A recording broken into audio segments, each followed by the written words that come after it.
5 p.m. on June 4th. Oh, are you okay?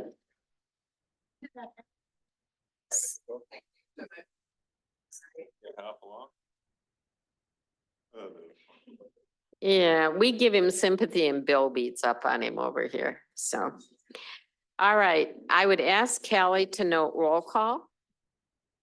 And the only announcement I have is that I know a number of us had difficulty filling out the survey for the strategic planning sessions. And if you haven't figured it out, Callie was very helpful to me, poor Callie. After I swore up and down a blue streak, had nothing to do with her, but just I'd had it. There's a trick I learned. You have to slide it over, not just put it in the right number order to take the survey. And until you do that, you can't save it. So hopefully you all get them done by tomorrow so they can be part of the presentation for Thursday night. That's my only announcement for this meeting. With Jane, that, if I could add to that, I don't know what you're talking about, the sliding over, but I know for me, it put up a red error and I still said continue and it let me. So it seems like that error was an error itself. So I was able to continue even with the error.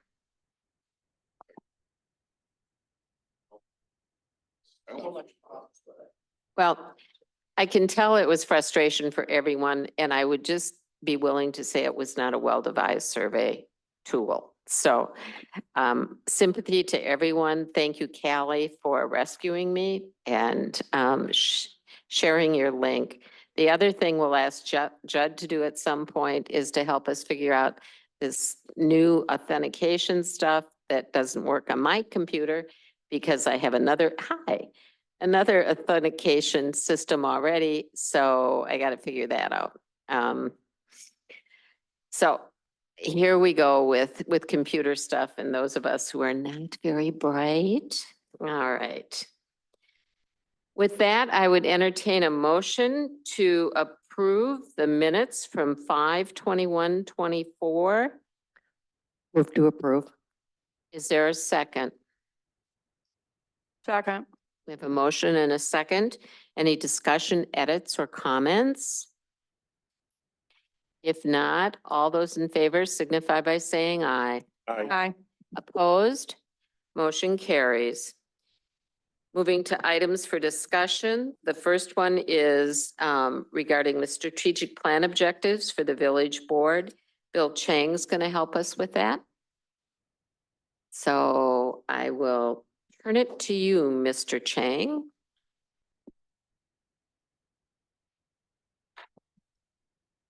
All right, thank you. So this session is intended to be a workshop. So feel free to stop me, comment, questions during any time of the presentation. It's intended to be interactive between the village trustees, board, and staff. And so where this presentation continues on is from the memorandum that was included in your committee of the whole packet. Within that memorandum, it talks or narrates the village's strategic vision and the mission statements. And if you remember to about a year ago, there is a list of approximately 126 objectives, which we've broke down per year. And those objectives, a handful of them are assigned to the village board.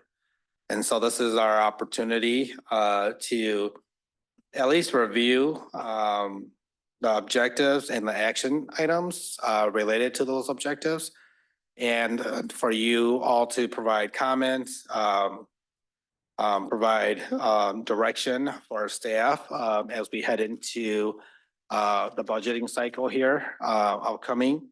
You know, some of these items may require budgeting to move those issues forward. Some of them can be conducted or tasked internally. And so I'm hoping that we have a good discussion here this evening. Any questions before I get started? All right. So these, you said I've seen these before. One of the first objective here under this section. Excuse me, 1 minute. Go Kelly, ahead. do you move the people? Mhm. Thank you.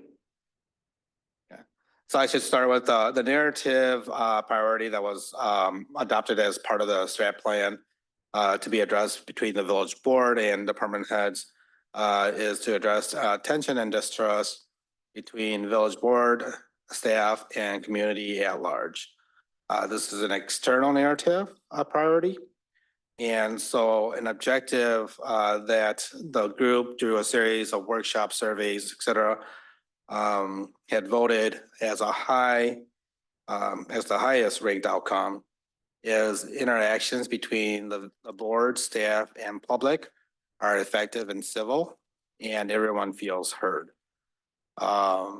So branching off of that, the action items that were proposed during those workshops, the first one here, exploring opportunities for groups to share feedback with the village in order to reduce conflict. The second being establish a social media policy for staff and ask elected officials to voluntarily follow similar practices in their own social media use. And then lastly here, set expectations that disagreements are handled internally, not in public meetings or on social media. This protects the village's reputation. Now, for all of these outcomes, we're not limited to, the action items. There can be other action items that we may have not thought of yet at this point that we can input into the plan to achieve the specific outcome. So if you have an idea of how to address that issue, if there's something bothering you, feel free to discuss it. And we can take a look at, a particular action item that may be able to address it. So before I pause here and break down each of these items, are there any questions at this time?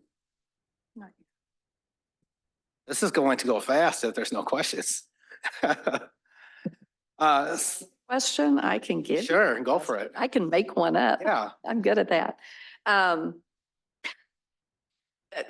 think the social networking, the social media especially, and I'm not speaking so much from the board's side or even staff side. I think we need to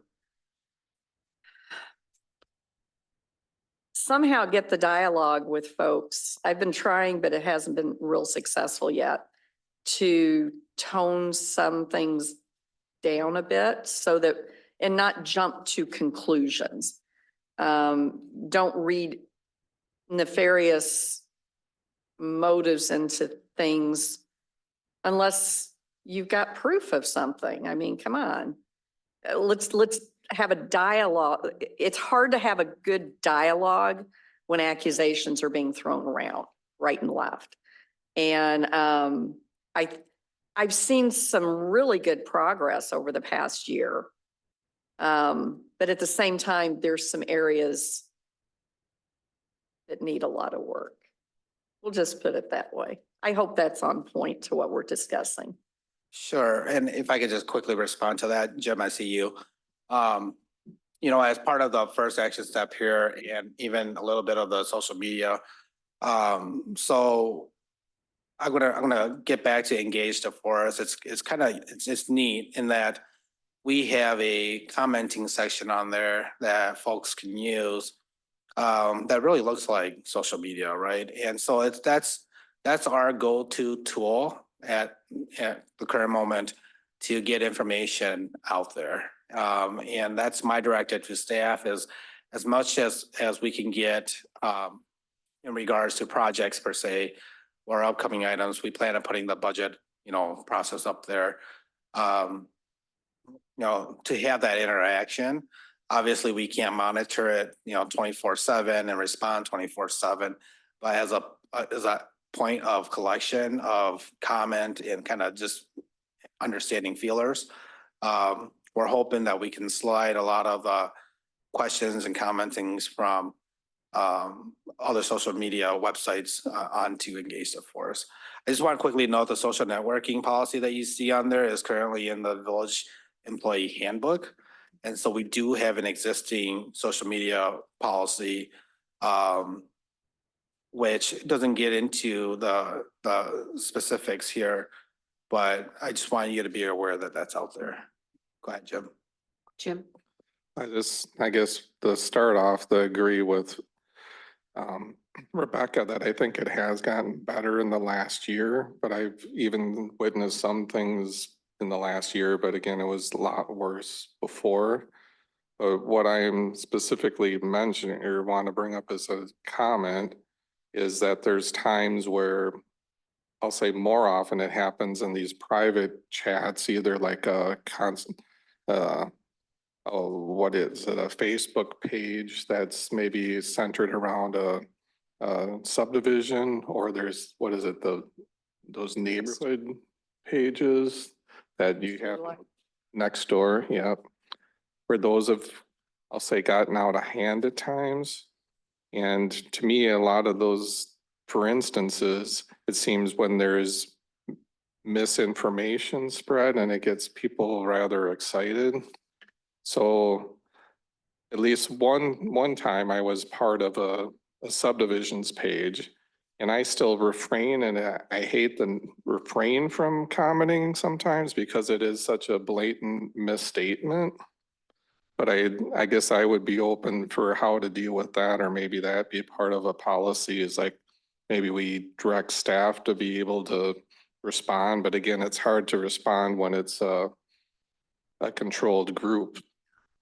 So that's funny because not the commenting portion, but I was just a part of a webinar recently where there is a software program that polices all the social media websites and then allows for the village to kind of understand kind of what's going on out there. Now, the private groups, they don't get into because those are part, but generally, they hit on keywords and allows us more eyes on what's currently being talked, down to the minute. So for example, they had showed that there was an influx on a certain day of talking about, trees. And it so happened it was storm damage. And so we're able, there's technology out there that we're able to react a lot quicker to what's being discussed out there in the community. And it allows us to post one time and then distribute that to all social media. So that there are tools out there. I'm not saying that this one is that specific one. But if that's something that the village board desires, we can take a look at it closer in preparation of moving forward to meet our strategic goals. I would just say, I'm not opposed to that, so long as there's really good structure around it so that we don't inadvertently fall into the trap of censoring people or trying to suppress Yeah, people's comments. this I would not- am 100% against that in any way, shape or form. But, and it's always a good policy not to, in regards to archiving and public records, to not provide responses on a social media website. What I would propose as any program that we would look into is simply receiving information yes. and understanding what information is out there, and considering the world that we live in today.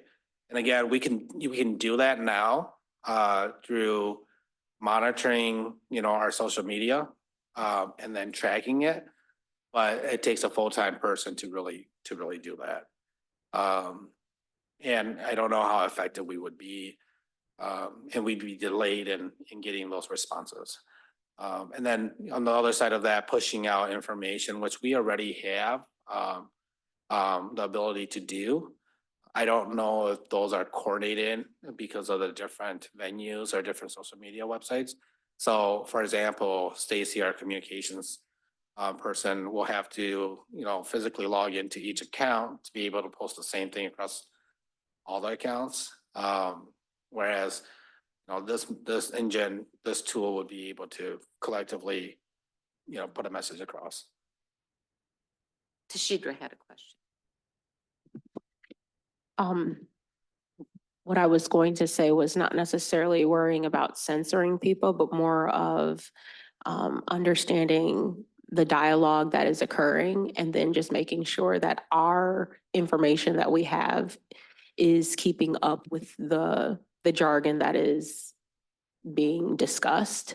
That way we are not positioning ourselves to always be on the defense, but we're just keeping the community informed in the different areas where people are getting their information, because not everybody is on the internet. And now that people are being oversaturated with technology and are looking for ways to basically unplug, we don't want to go down that slippery slope of we're always trying to, bring technology and force it down people's throats as well.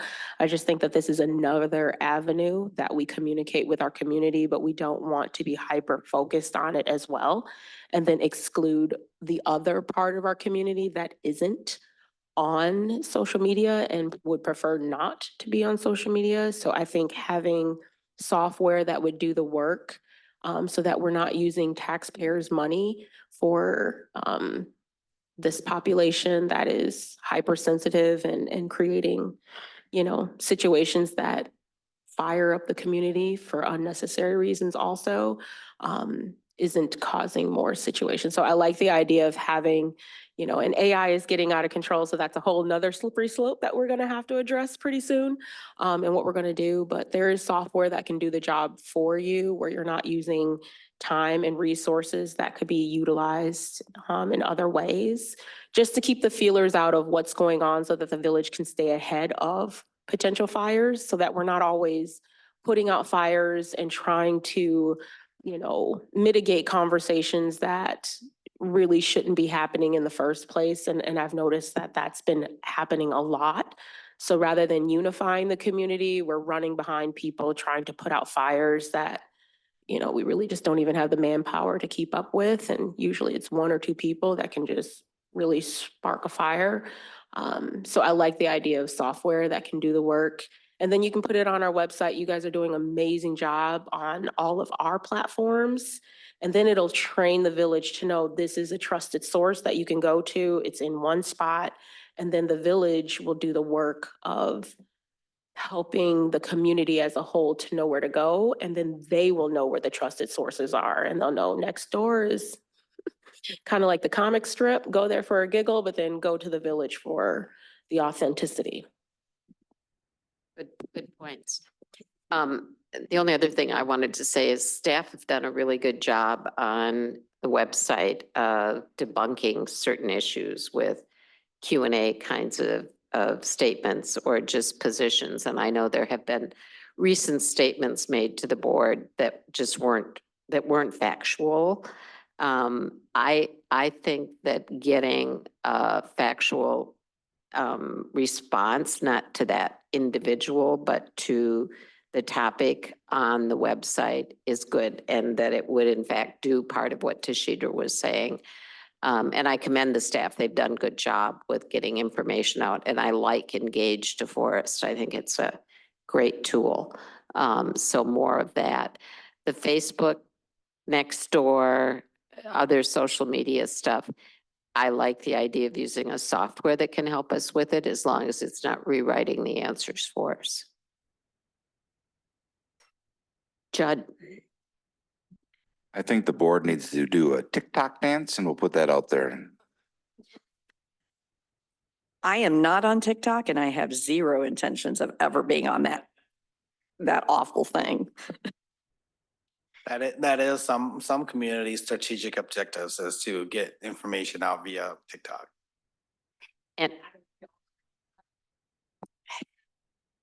And a lot of us should think before we respond to things. It's very hard. Sometimes I want to get on and blast people on social media or just say, you're so full of shit, quote unquote. But it just, in the long run, I don't think does any good. I have tried sitting down with people and sometimes that helps, at least momentarily.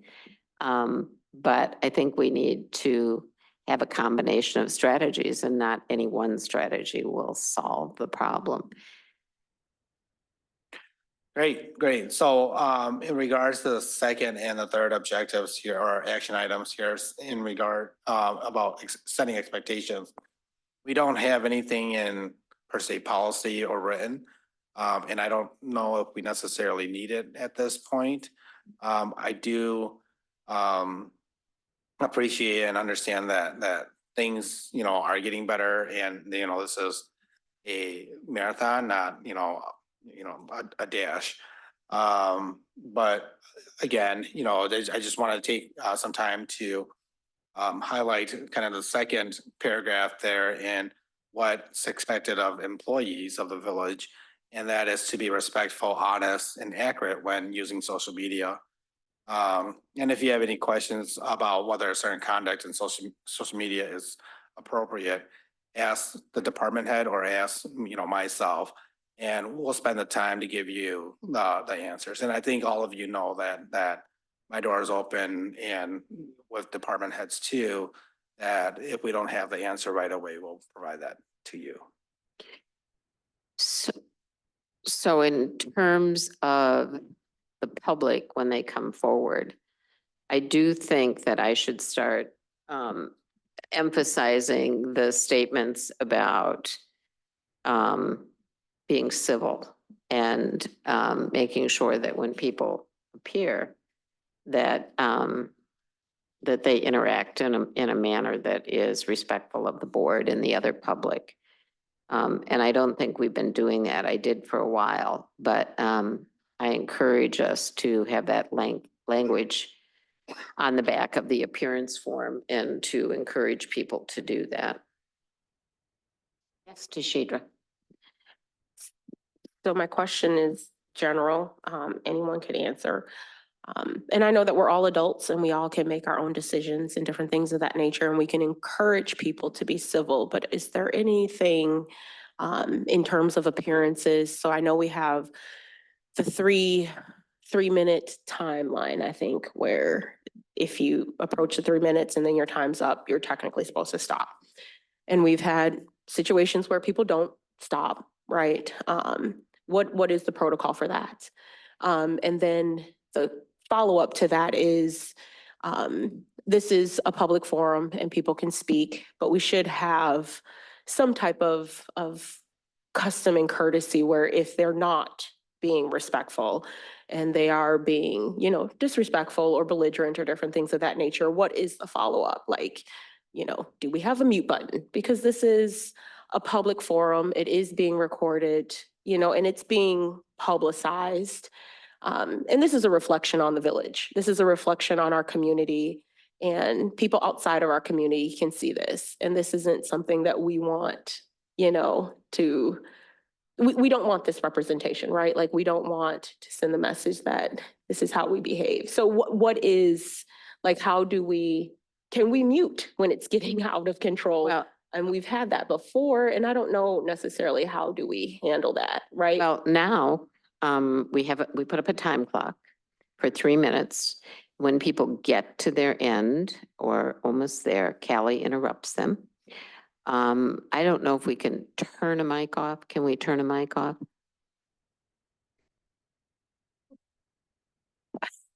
I can mute all microphones. There is a.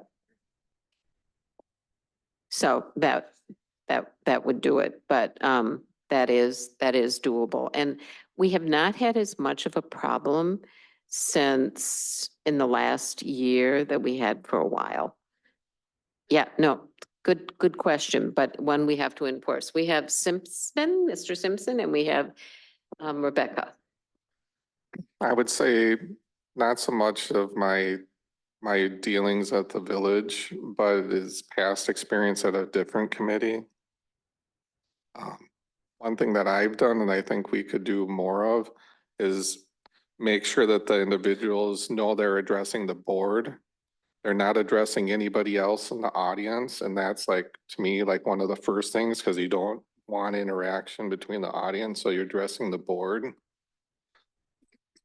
And I've had to do this on different other committees, that even the committee members, you're addressing the chair, you're not addressing other committee members. So when things get too agitated, I think we should bring that up. It's like, no, you're addressing the chair, or like I said, the audience is addressing us, not anybody else.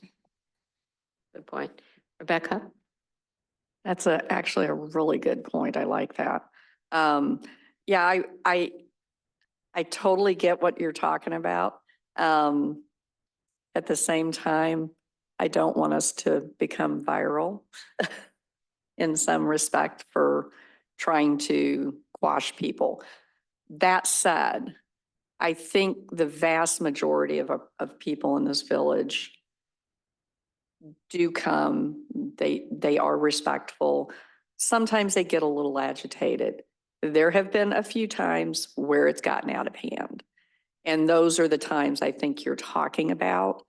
And I think maybe we do need to potentially address that moving forward. But if we're not having the problem, I don't want to stir that up and get people thinking that we're going to try and stop them from speaking. I know you know this. I'm a strong advocate for people having a right to come and address us. I love the idea of what you were talking about, Joan, about because we have had instances, and this has repeatedly happened, where they'll kind of ask us questions. We can't answer those questions. It's not the right forum for doing that. At the same time, if it is on the top, or a topic on the agenda, we do have the ability to ask one follow-up question each, if we so desire. That is part of our policy now. I don't know if you're aware of that. Okay. We don't often do that. It's very rare, but occasionally it might happen. But I think the fact that we've got that policy in place so that people, you know, if there's something really important, I think they want to know that they can have at least some kind of a dialogue. Maybe it's not perfect, but they can tell us what we need, and then we can go to them afterwards and we can talk with them about it if need be. So I hear you. This is just a general question because we are in a strategic planning meeting. And so I'm bringing up all things so that we can discuss all things. And so the fact that it has happened historically, when you're in a strategic planning, this is where you strategically plan and discuss all topics relevant so that we bring it to the table and discuss it and make sure that we address it and bring it to the table so that we know how we want to handle it going forward. So that we at least have it on the table and know that it's part of our discussion and we have a plan for it. Because one of the things that I'm hoping as part of all of this work that we're doing is that we're setting a foundation and groundwork that, 2, 3, 4 years later, we don't have to revisit some very basic foundational principles that really, honestly, you should never have to discuss when you're talking about basic common courtesies that adults really shouldn't even have to address. At the end of the day, no matter how heated these discussions get, we're all humans and we all deserve respect. Like, I could hate you, but you still deserve respect. You still deserve for me to approach you with common courtesy, respect, and we don't have to agree. But we should respect one another. And when I approach that mic, I could be heated, but I should still address you with the respect you deserve. And so I'm bringing this up, whether it's a problem now or it's been in the past. When I come to a strategic meeting, I want to bring up all things and discuss all things, because 2 years from now, I want to discuss it again. And I want to make sure that we're setting the foundation, because I may not be on the board. I may or may not. I may be the president. I may not even be in DeForest, but we have had situations, and like Jim just brought up, most people don't know when they sit at that, they should be addressing the president. You know, and we can't talk to them when they're giving their stuff. And they say things, you know, that maybe they don't know that they should or shouldn't do. You know, there's Robert's rules. We don't always follow Robert's rules. You know what I mean? And so if we're going to take village time to have a strategic planning meeting, then doggone it, let's do it. And let's plan and do all that we need to do. So I'm just asking general questions just to get us thinking. And that's all I'm doing. I know all of what I'm saying. I'm just putting it out there so that we can think about it collectively. Thank you. Bill? So I'm glad you brought up Robert's rules, because we'll be addressing that in the next slide. So hopefully for purposes of moving us forward here,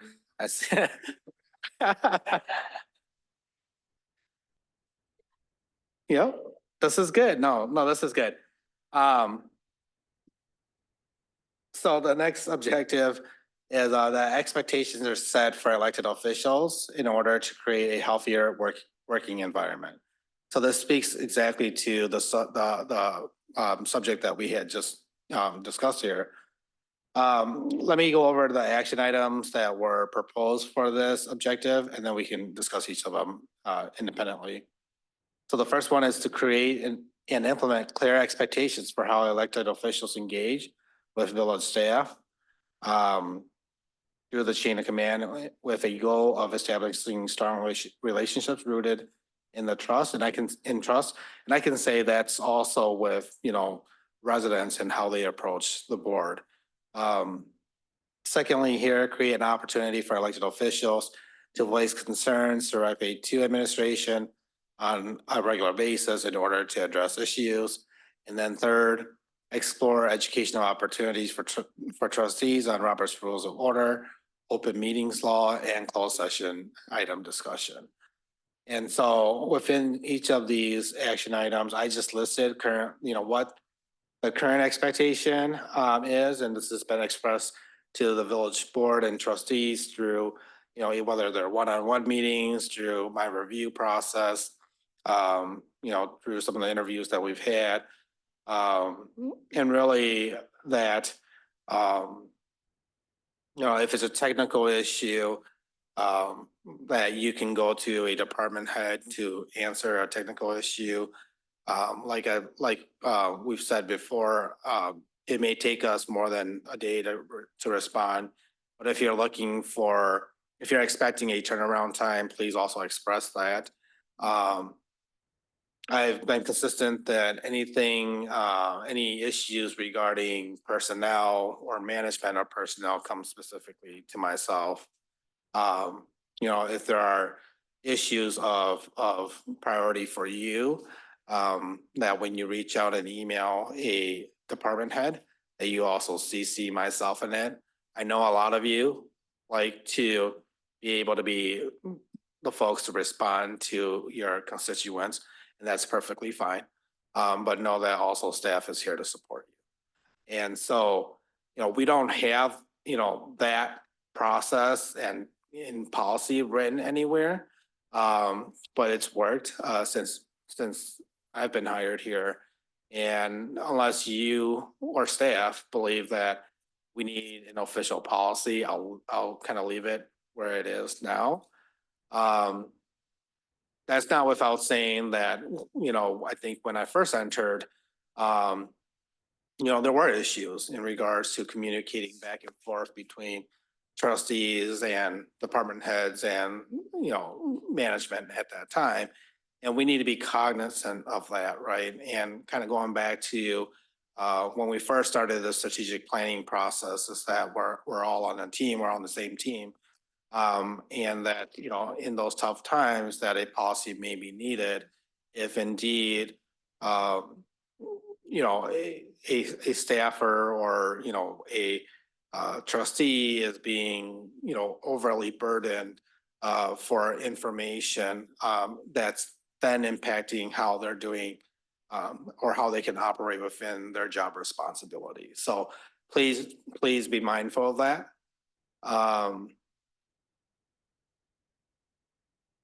In regards to the second action item here, all of you know that I have an open door policy. I've offered on many occasions to meet with you one-on-one before our village board meetings. That offer is still out there for any of you that would like to take advantage of that. And then you all know that there's opportunities to get a hold of me before or after village board meetings. Again, I don't think that we need an official policy behind that, but as it's a, you know, an action item here, I wanted to open that up for any discussion to measure where we are on that. And then lastly, you know, there's many opportunities for Robert's Rules training, open meetings. I'd like to understand if this group would like any official training, whether that's all you on your own, or if we want to bring someone into that discussion. I think that can lead into some of the discussion that we just had on, you know, public commenting and how that can look like. So I'll open it up at this time. Rebecca. A couple things. One, I've really, I would hope that you guys would let us know if anything we're doing in communicating, because I always try to include Bill. But let me know if I'm being too burdensome. I try to be very flexible. That aside, I think the Robert's Rules things, I think if we're going to do that, I think it would be a good thing to have that open to the public to participate in as well, so that they can better understand how our meetings are run and why they are run this way. Because not everybody understands. Well, why didn't you talk? Why didn't you answer our question? Stuff like that. The reason behind, well, that's not on the agenda. So legally, we can't talk about that right now because of, you know, noticing laws and stuff like that. So I think it's good. I think it's, I mean, not speaking for anybody else on the board, if we're going to do something for Robert's Rule, I would like to see it where people from the public, if they so desire to be a part of it, they could, so that they can better understand.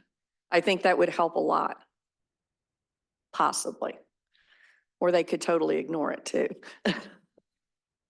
One of the things with Robert's Rules that I was thinking about recently is that there are a number of Robert's Rules which we choose not to follow. We follow common practice, things that have been going on or ways we've been doing it on the board for a very long time. And we have limited those items to how we address, for instance, we don't always make a first and a second before we discuss an item. And I think that if we wanted to be absolutely to the letter of the law, we in fact would make a motion, second it, and then discuss. So we also as a board need to be aware of that, I think. And one of the things that if we chose to go strict with Robert Rules is common practice would need to probably change or maybe be minimized significantly.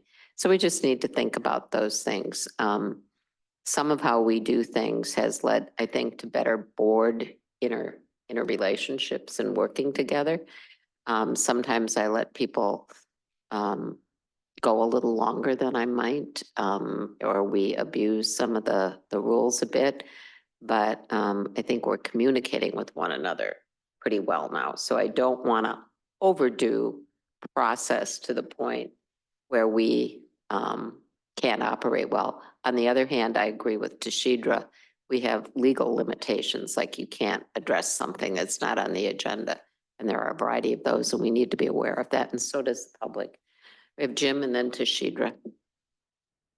I guess my comment with the Roberts rules is, I mean, I got the book at home and I've done committees for a long time and there's a lot of rules that you don't ever really want to get in on, is taking stuff off the tables and things like that, that gets complicated.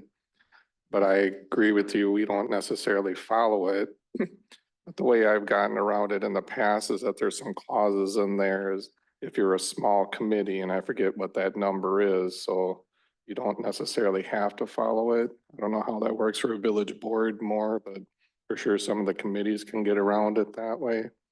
But I think that was more or less my point, is I think we're doing a good job, but to follow it to a T makes it a lot more regimen. I mean, we would probably get done with our meetings quicker, but I'm not sure we'd have all the discussion that we have, that I personally feel gets to a better solution.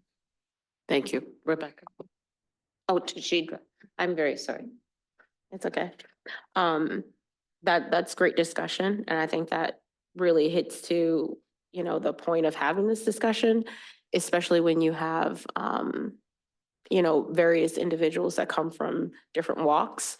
And I think as a board and as when you're making decisions, that's a discussion that needs to be had and a agreement, because, you know, I understand Robert's rules and I follow them and I'm a rule follower. So it would be helpful to know, because that could be frustrating for someone like me who, you know, understands point of order and how you run a meeting. And so, you know, the whole purpose of Robert's rules is to help a meeting run succinct and purposeful, and you get it in and you get it done. So, and I think that would be helpful. It would be a waste of time to bring someone in to help people understand Robert's rules if we're going to follow them loosely or capriciously, right? So that would be a discussion that needs to be had if we're just going to have, you know, loose rules or strict rules or kind of rules. So that's part of why we're doing this, right? Because that's part of how running a group and having effective, transparent communication. If one person is thinking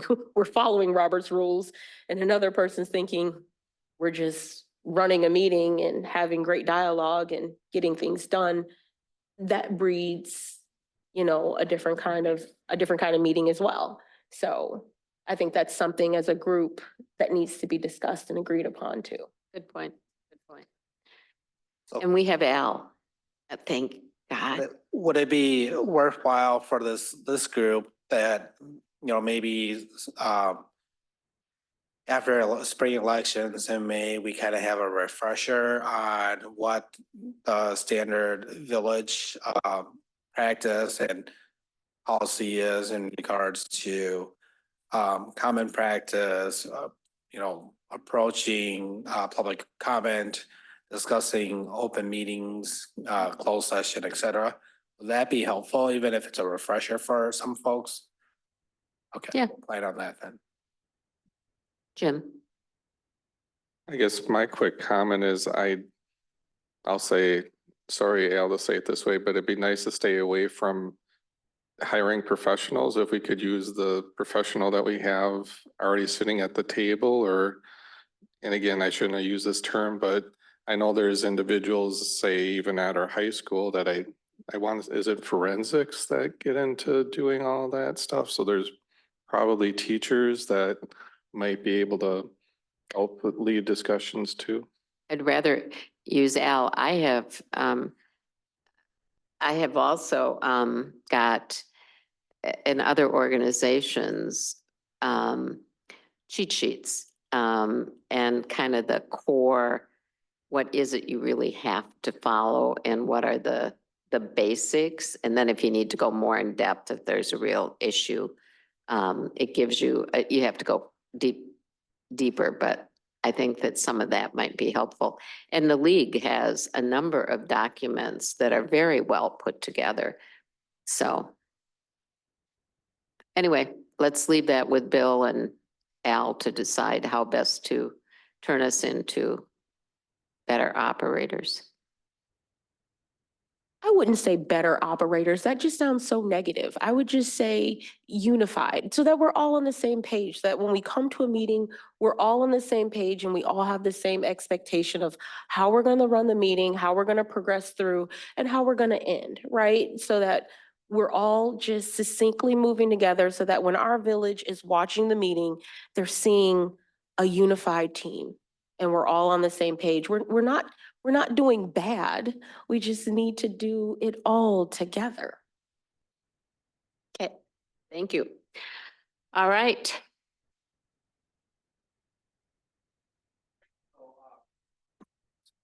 Right, so the last objective here under this section or this narrative is that clear communication is a priority for all parties in order to reduce tension and foster greater trust. And I know we've talked about this through the last hour here quite extensively. You know, the plan suggests that we develop a communications framework between trustees and staff that encourages communication and relationship building. You know, like I said previously, we've been doing that as part of this process. We can definitely put together a framework that more directly puts us on the same page and includes everything that we've discussed, you know, this evening, moving forward. Again, you know, what the expectations are of the group and how that's presented. And then lastly, the last action item here is just bringing in an outside facilitator to conduct personality and communication styles. You know, we're going to be doing that in 2 days here. And we'll glean the information from there to be able to build into this framework. So with that being said, the last slide here is, you know, as a reminder, we have an assessment workshop with the village board and department heads on Thursday. That's going to be from 6 to 8 p.m. in the community room next door. And then next week, Wednesday, we have a workshop for team bonding at 6 to 8 p.m. in the Merrill Lynch room at the Goodman Community Center. So we'll continue to work through that process. We'll glean the information that we get. These series of workshops are intended to be work together, and hopefully we can make a retreat of it next year. You know, this is a well intended by the strategic plan. I'm hopeful that we can keep this going. So thank you. Thank you for doing all the work. All right. Yes. I just wanted to make sure those 2 meetings that you had up on the slide 5, we are to eat before we come to those meetings, correct? Yeah, so we will have treats there, snacks. But if you like eating full meals, please do that before you show up. We'll be late. Got it. Yep. Any other questions? I don't think so. So with that, we can move on through any other updates. Bill, do you have anything for administrative updates? Yeah, just quickly here, we closed today on the property, 18 acres on Yahara and Stevenson. So you should start to see construction out there. If the rain ever lets up. I'm not gonna steal Carol's thunder about the Moody's rating call and let her update you on that. As a reminder, we are working through website refresh, a website refresh that's intended to be live at the end of this month. And again, so if you are seeing inefficiencies out there, things that you want to see reflected in the website, please let me know. We have the capability to, or the ability to make those changes. And then lastly here, we just received the notice from the town of Burke in regards to Dental Road. They did not receive their grant application, so pursuant to our agreement, that road comes into the village of DeForest within 30 days. And we'll move to those parameters. And that's all I have. All right, thank you. We'll move on to Carol. Well, you kind of did already steal the thunder because, we had our call with Moody's. They obviously don't give us an immediate response, but I think the call went well. They want to see our audit report for 2023 before really giving us any information back. We expect to get the final audit report within the next day or two. So you will see that in your next packet. And then the auditors will be here in 2 weeks to present and talk about their findings. But so far, everything looks good. Wonderful. All right, finance or police update, Chief Olson. One comment, I've gotten a number of comments just walking into this meeting about parking in the employee parking lot, and wondering, is that being enforced at all? Can be if it becomes an issue. I haven't heard of any issues yet, so can turn somebody onto it. It's pretty full when we got here. Yeah, it was, pretty full. All right, public services update, Mr. Blau. Tuesday, thunder's rolling. So we have had 84 dump trucks since the last time we met, loads of trees. That's full dump trucks gone out. That's not chipping. That's not making mulch. That's been a lot of work, and I'm really proud of our guys. They're working hard to keep ahead of the storm or after the storm, street sweeping, other things, but we'll stay at it another probably week and a half ahead of us that we'll be doing, including the next steps will be cutting down the most treacherous trees, working our way through the village there, having to make sure there's nothing that's putting people in harm's way. So it'll be a long slog for us. Switching and putting on my IT hat, if you do have an MFA question, please reach out to me and I will do my best to assist you. You should have downloaded a Microsoft Authenticator app onto your phone. And that would be the first start. If not, then we'll get you started down that path. So probably expect to get calls from you from the looks on people's faces. So you can give me a call. I may have slept since then. What the heck are you talking about? So multi-factor authentication, to get into your email, you need to verify that you are who you are. Oh, that's what that was. I thought I was having problems getting in. Yes, no, you need to show that you are who you are right through it. So it's better than just a password. Rather than you having to update your password on a regular basis, the next step is to then have to go to the app and verify with a 6-digit code that only you get. So that way it's actually stronger than passwords.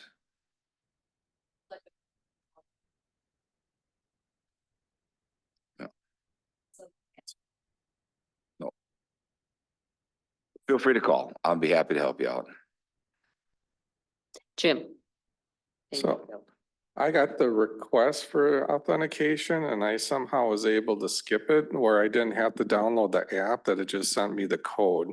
So I don't know if I can permanently keep getting the code. If you want to just keep getting the code, you can put in a telephone number and it will text you the 6-digit code without having to get the Authenticator app. Okay. You shouldn't need to do it on a regular basis, but it would be very intermittent that you'll have to do that. But it'll save that number and you can use that number only without having to download the Authenticator app if you prefer.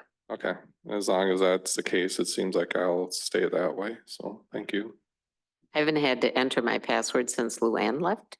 And I've had to enter it every time I turn my computer on now to get into the email. Good, then you remember it though, right? I didn't have to reset it for you yet, but I can do that too. All right. It came to mind. Rigstead, is being mobilized at the end of the week. They've got trucks there. So Rigstead is being redone from Sunset to Harvard. It's a reconstruction project that will be taking place very shortly. So Thank you. Northtown Road resurfacing starts June 18th. That's the TID 4 resurfacing project. That's it. Community development, Alex. Two quick ones. One is a plug for one of our local nonprofits. Made a visit out to Mission Nutrition last week. They are bursting at the seams. If you don't know, they're a local food pantry. And they're desperately in search of new space. It was really eye-opening to go in there. They serve regularly over 800 DeForest families, DeForest specifically. So I'm putting out my feelers to look for new space. If y'all have any ideas, please let me know. On a second note, in July, we'll have Jason Valerius as the new executive director for Capital Area Regional Planning Commission. They'll be coming to committee of the whole to kind of talk with you all about some of their activities, and I will be sending email to solicit questions, topics, anything you guys want to hear from them. So expect that from me soon. Thank you, Alex. All right, Callie, anything? All right. Reese, Richmond and Community. Yeah, so the farmer's market started, as we all noticed with the parking, and we're closing down a little early because it's Tuesday and it's raining, so we're, oh, gosh, yeah.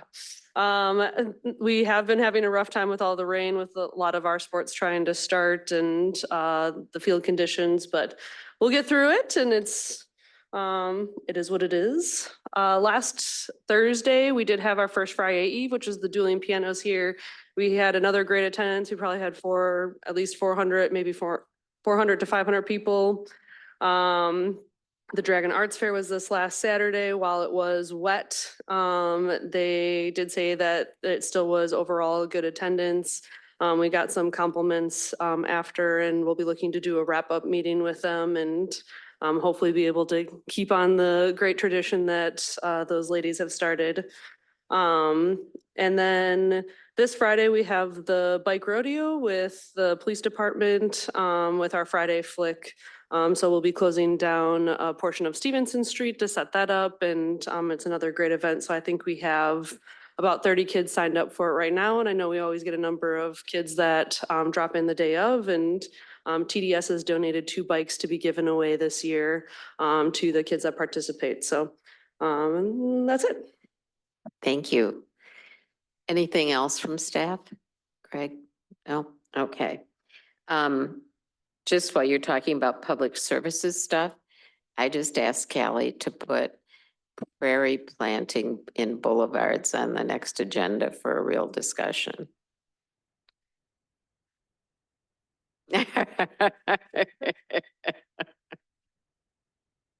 All right. We don't have a closed session, so unless there's other business to come before this board, I would entertain a motion to adjourn. Motion to adjourn. Second. We have a motion and a second. All those in favor signify by saying aye. Aye. Opposed? Motion carries. We are adjourned at 5:58. We will reconvene in 5 minutes to start our board meeting. And I would ask Tashidra to lead us in the pledge. Pledge allegiance to the flag of the United States of America and to the republic for which it stands, one nation, under God, indivisible, with liberty and justice for all.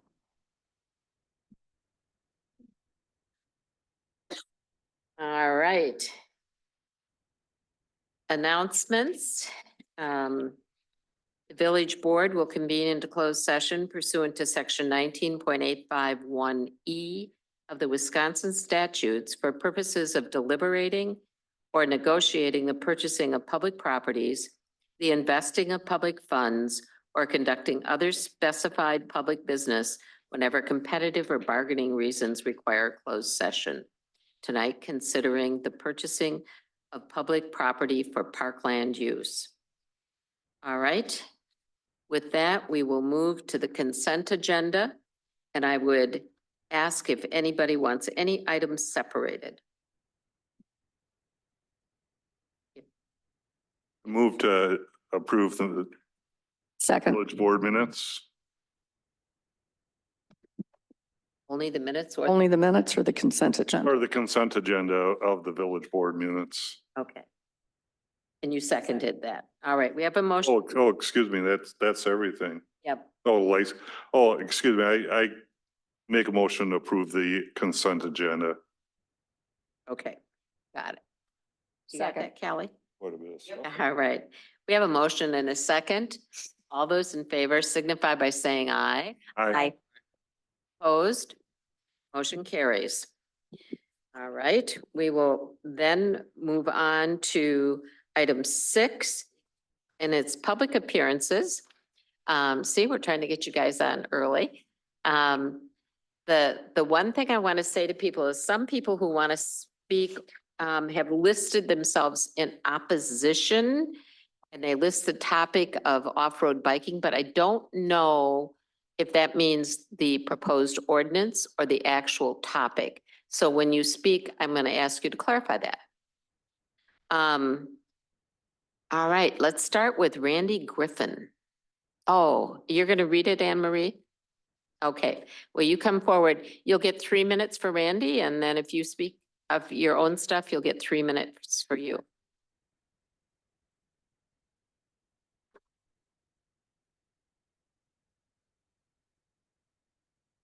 Hi, I'm Anne Marie Priest, 4599 Sunburst Drive.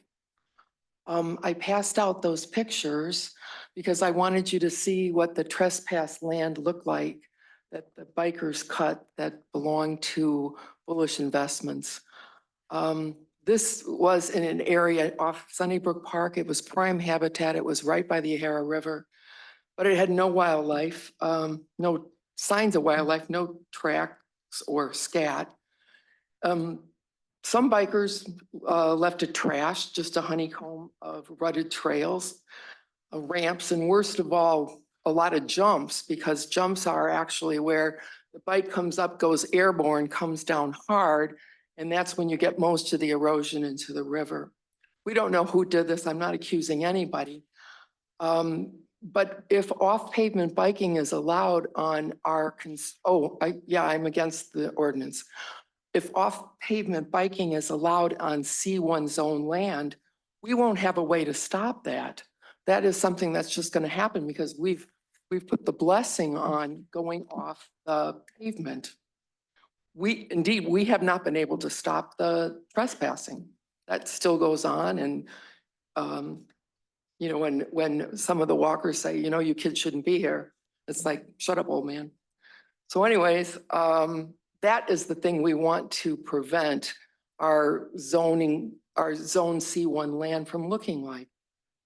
So the primary goal of conservancy zone land, like the Upper Yahara, Western Green, is simple. It's conservation, protecting the land, the river, the wildlife for future generations.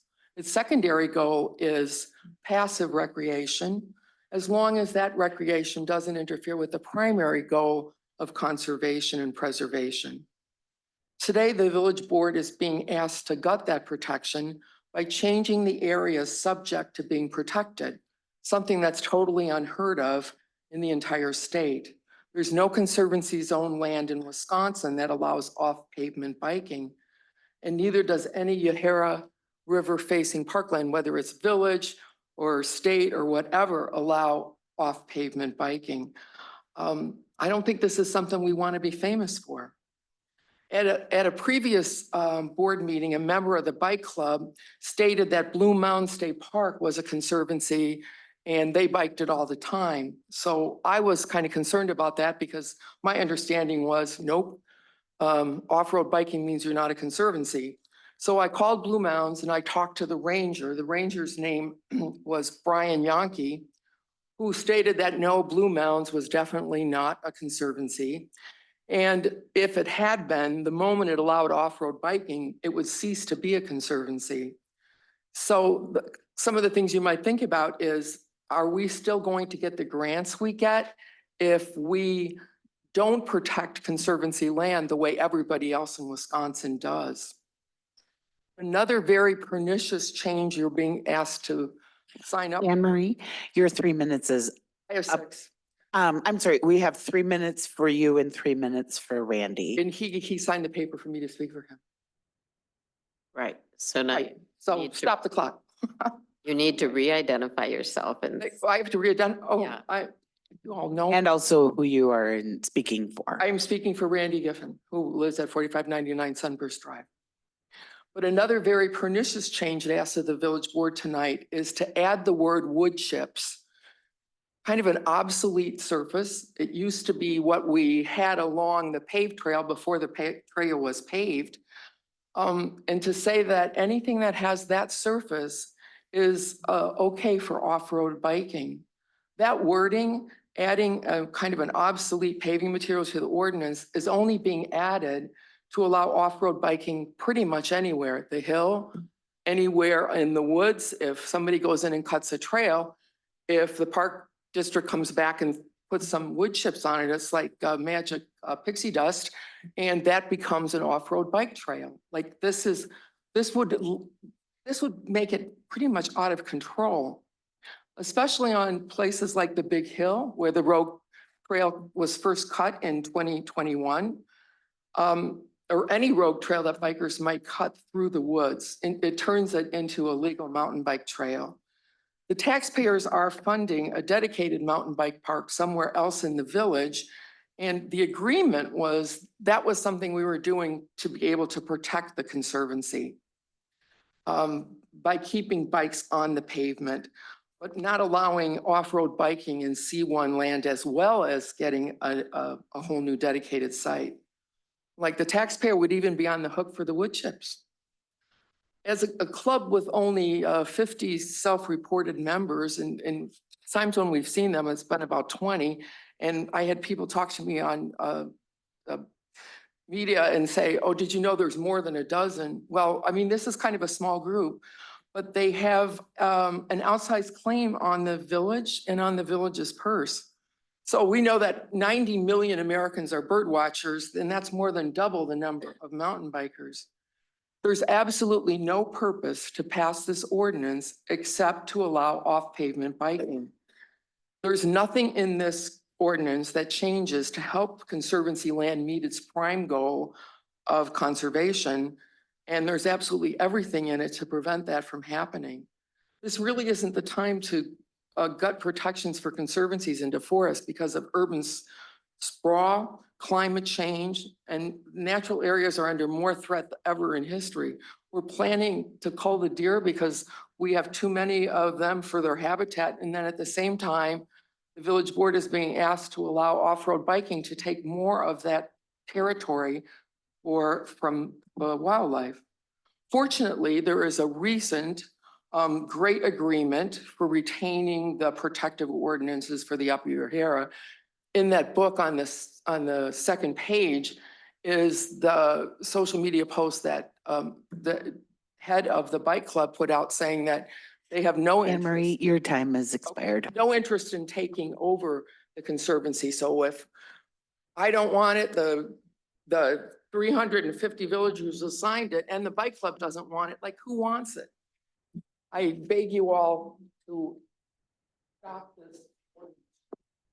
Thank you. All right. May I'm sorry, I apologize.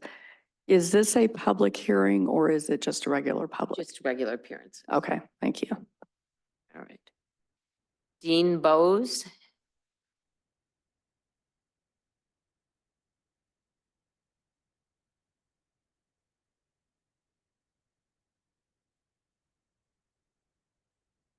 Good evening. My name is Dean Bass. I live at 4598 Prairie Fire Court with my wife. We've been there for a little over a year now when we purchased our property, primarily because of the location of the property with the natural areas in the village. We are opposed both to the ordinance as written and to off-road biking. We feel the benefit of the few in the off-road biking is far lesser than the many people who have signed the petitions to keep off-road biking out of the conservancy and natural areas. Thank you. Thank you, sir. Sorry if I get these names wrong. Kim Letterhouse and Gary Letterhouse. Okay. Please identify yourself. Good evening. My name is Kim Lederhouse. I live at 67 Yahara Springs Court. We are new to DeForest as of about a year and a half ago. My husband and I built a condominium in the Yahara Springs Circle. And One of the main attractions there was the beautiful conservancy. Can you not hear me? I'm sorry, I'm short. Okay. Was the conservancy. We were just totally blown away by the nature that's seen back there, the amount of deer, the birds, all the wildlife, the ducks, the water birds, the waterfowl. We walk frequently and we see deer all the time. You can see that there are runways in there for the deer. It's a beautiful, beautiful area. We strongly are opposed, I should forgot to say this, to the change in ordinance and to the off-road biking as well. There is a lot of open land out here, and with the thought of it having some already purchased for that, it makes no sense to go and destroy a beautiful part of DeForest that can stay that way for years and years and years to come because a few people want bikes. I understand that, it's good to have the kids do things, but my other concern also is I have a big safety issue. For concern for that as far as the bikes in general on the trail and the amount of traffic that this would even, and I don't mean car traffic, I mean bike traffic, that it's going to draw to this area even more. I can tell you in our circle that we are in, there's probably at least 4 or 5 families that I've talked to just recently that have many times been on the trail and almost been taken, a concern for biking as far as people going too fast, not slowing down, announcing themselves. I know that's part of the etiquette for the trail. However, you're going under the assumption that that person can hear. There's a lot of people in our area that are older. My husband, for one, has hearing aids. Let me tell you, they do not work. And they sure as heck don't work when somebody's talking from behind them. So we have a lot of young families that we see on there with strollers and babies and kids. And just my experience with the mountain biking that we've had up north, we have some property up there where there was a gentleman that was killed by a bike on a trail back in the woods because he was riding with his grandchild on a 4-wheeler and a child came over the hill, jumped the hill on a bike, not a 4-wheeler, and hit the gentleman in the chest and killed him. When I walk those hills today, you can't see over the top of those hills. And those kids aren't gonna turn off their desire to jump when they leave that area. So I strongly urge you to consider the safety for the people that walk that trails.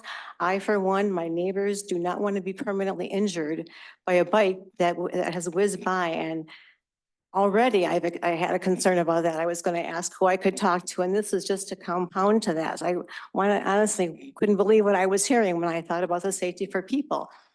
I appreciate your time. My time's running out, and have a good evening. Thank you so much. Thank you.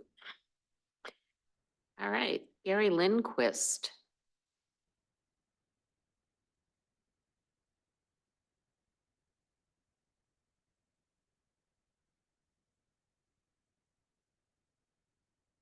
Yep, right there, Gary. Hi, I'm Gary Lindquist. I live at 6714 Yahira Springs Court. We've been there for about a year. Prior to that, I lived on Prairie Fire Court. And our yard butted right up against the area that the bikers wanted to lay out and use for their off-road bike trail.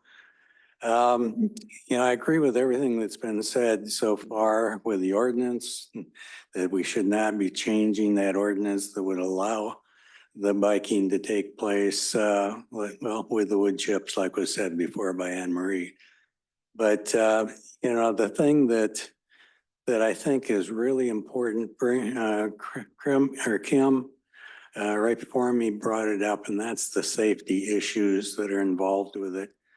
I know my wife walks the trails every day.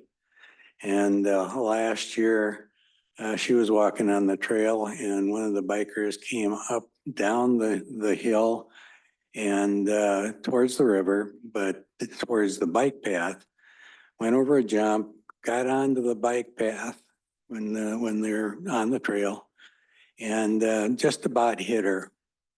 And so she had her dog with her too. And it could have been a dangerous situation.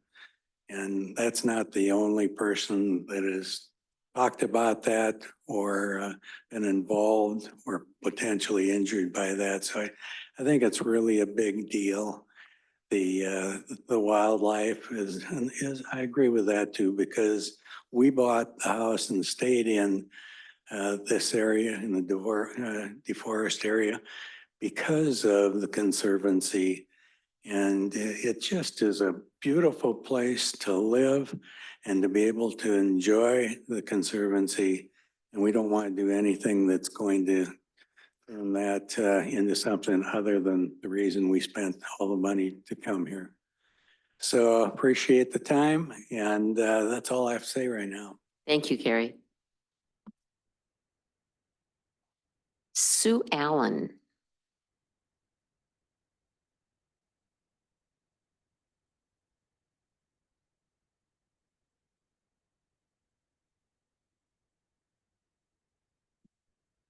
Do I have to push? Is the green light on? You're okay. I can't see the green light. My name is Sue Allen. I live at 118 North Stevenson Street. I live at the top of the hill. I don't have a horse in the game with respect to riding mountain bikes or anything like that, but I have been paying taxes here for 37 years. And one of the things that I like about DeForest is that we are so lucky to have as much green space as we have. And I can't for the life of me figure out why we're back here again, talking about doing things that might destroy that. There's plenty of land to be purchased, and I know that you guys are looking into that, and I really appreciate it. And I hope that that piece of land is, you know, like away from the Conservancy so that we don't have this divided thing going on, because I'm not sure if you're aware of it, but the town has gotten pretty divided over this, and it makes me sad. So my thought is, let's be green, let's take care of our green. Thank you. I am opposed to any change to the ordinance. I find the whole thing to be a double negative, confusing thing anyway. And I'm opposed to mountain bikers in the Conservancy and also people biking on our mowed grass. Thank you, Susan. Dawn Clemens.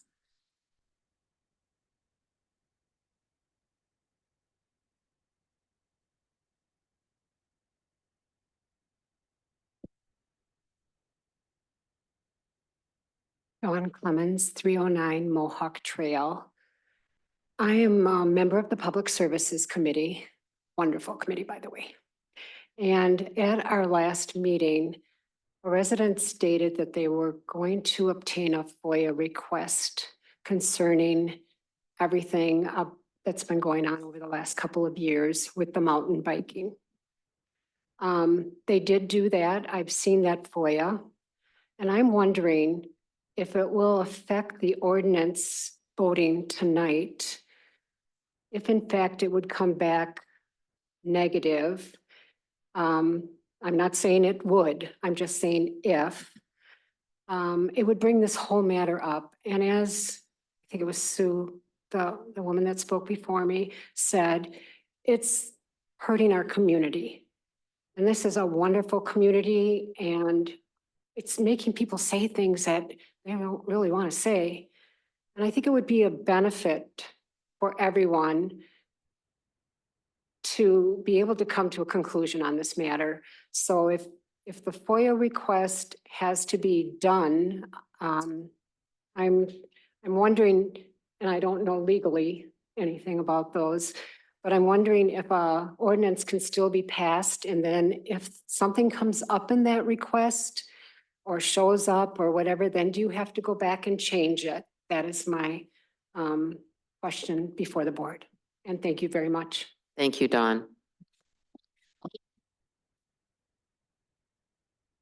Mark Olson. Thank you for being patient. You sat through the whole committee of the whole. Name's Mark Olson. I live at 737 Columbia Avenue in the village of DeForest. I live at the corner of Columbia Ave and North Halser Street, across the street from the North Halser Water Detention Basin. I think the prairie planting is a good idea for that area. I think the whole detention basin should have the prairie planting. That way you could distinguish between what's detention basin and what is the park. Also, there's a limestone trail that's supposed to go through the center of the detention basin, I think that would take away from the capacity of the basin. It has flooded in the before. Down by the cattails and stuff, there's a sign. There's 3 of them. They're all the same.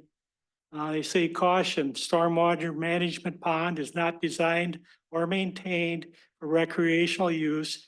Rapidly changing water levels and runoff contain road salt and other chemicals. Entering the pond may create dangerous conditions. Ice and water conditions are not monitored or inspected by the village. The Village of DeForest is not liable for any injury, death, or damage to persons or property resulting from the recreational or other activities on this site. Any use of this pond is at the sole risk of the user. To report an emergency, call 911 and identify this location as, and then there's just the line and has the Public Works number. Some of the other chemicals that the sign is referring to is the fact that the water that goes through the detention basin is from the runoff of 800 acres of farmland on the other side of 51. It's likely contain traces of manure, herbicides, pesticides, and fertilizers. The sign refers to rapidly changing water levels, and that is where the limestone trail goes through the basin. And everyone that uses the trail is in danger of not only the rapidly moving water, but also the rapidly changing depth in water. I'll end by saying tragically and sadly, the city of Sun Prairie found out what happens when children play in water detention areas, but here in DeForest, you encourage it. Thank you. Okay, thank you. Abe Degnan, I think this is the last person unless there's another form I don't have.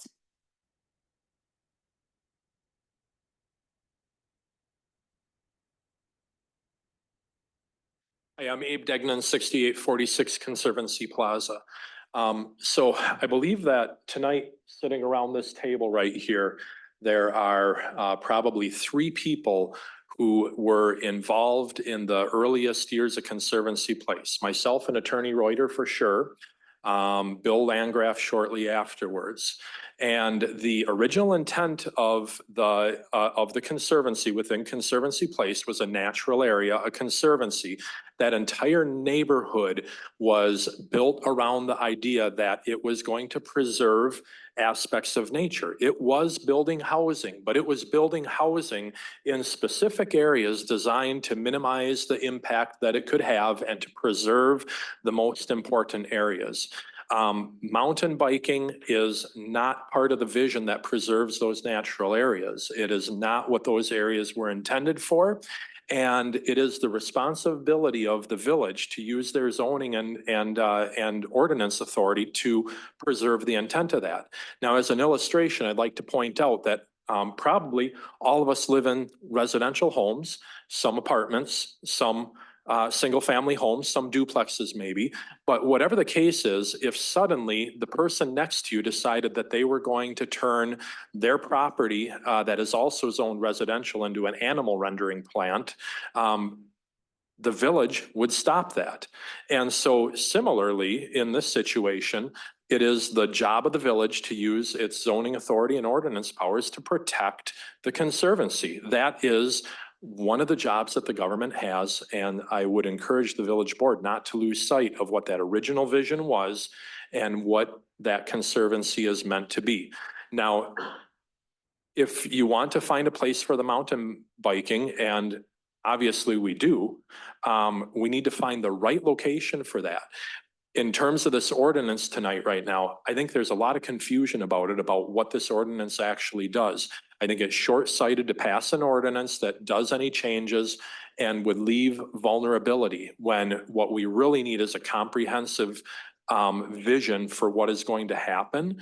And it needs to be done in an organized fashion that accomplishes the goals of those who support mountain biking, puts that in the right place, and accomplishes the goals that this village and prior village boards and the land developer and all the people who invested their money into the neighborhood bought into, the vision that was bought into and created originally. Okay, that's what I have to say. Thank you. Thank you, Ed. All right. I think that's everybody who signed an appearance form. So we will move forward.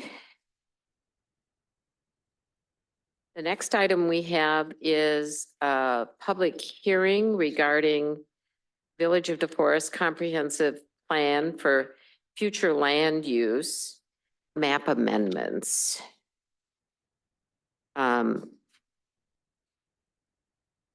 Is Mark here or who's doing it? He's on Zoom. All right. Well, with that then, I would open the public hearing at 6:33 PM. I would ask Mark to kick this off and give us a brief explanation. I mean, I only know of one speaker. Mark, are you there?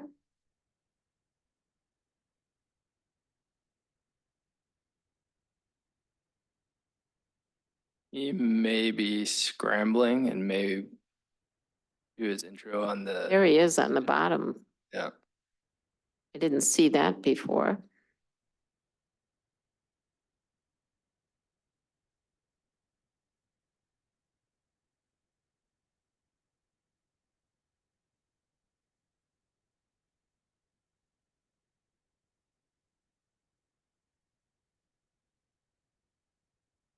Hey, Mark, can you hear us? Good evening, I can. Sorry, I'm a little late.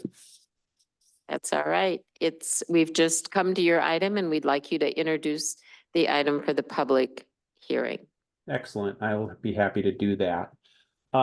Good evening. What's before you this evening before the board is both public hearing and later on in the agenda, potential action on two amendments to the village's comprehensive plan that are consolidated into one ordinance.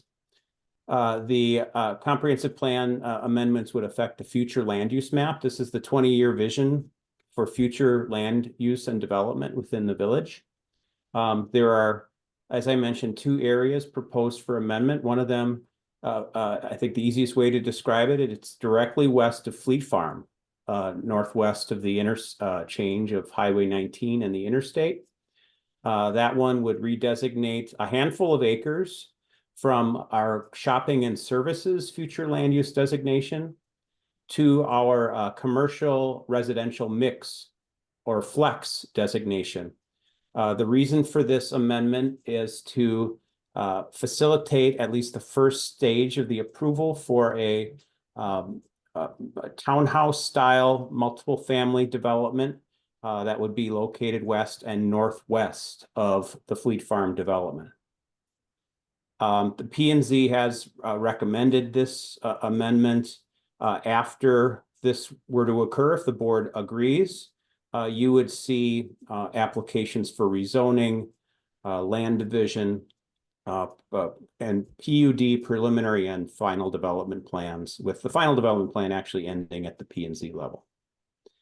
The second amendment that's included within this ordinance is a small amendment, and one of those minor corrections that we undertook another round of about 6 months ago. This would reestablish a 5-acre piece directly east of Savannah Brooks to our quote unquote moderate density residential category. For those of you who are on the board back in 2020, it was designated that way at the request of the property owner. When we updated the plan in 2023, it was mistakenly undesignated, but there still is 2 to 3 acres of upland area within that parcel that we're suggesting get corrected with this amendment. I think that'll conclude my comments. I'll be happy to answer questions when we get to that stage. Thank you. All right. With that, I will take presentations or take appearances, and Dawn Clemens is the one who is listed.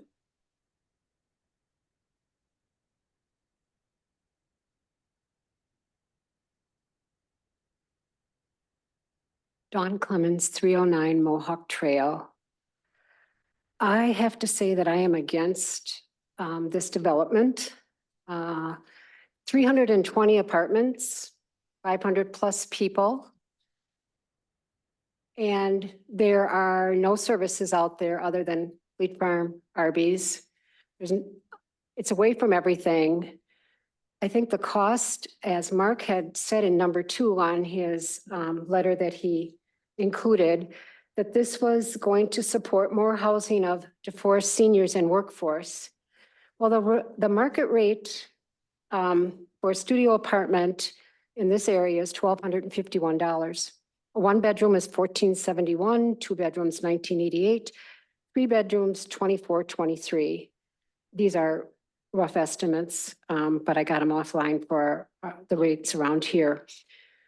It's also stated that 20% of the income would be needed to afford these. Well, workforce people who are making $58,000 to $60,000, 20% of their income is $1,000. They cannot even afford a studio apartment.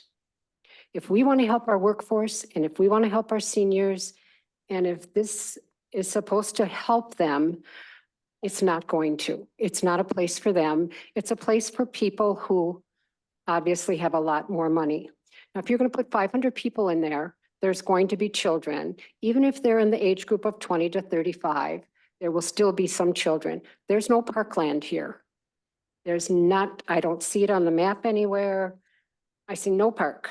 I see stormwater basins. I would like to see if there's going to be any children, that there are fences around those stormwater basins, because as in Sun Prairie, 2 little boys drowned. I'm sorry, I didn't say that properly.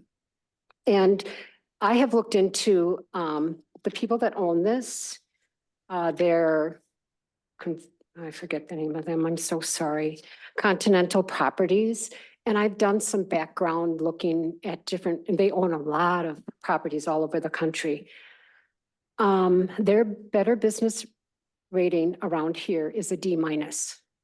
A D- because they have not gotten back to people and settled their disagreements.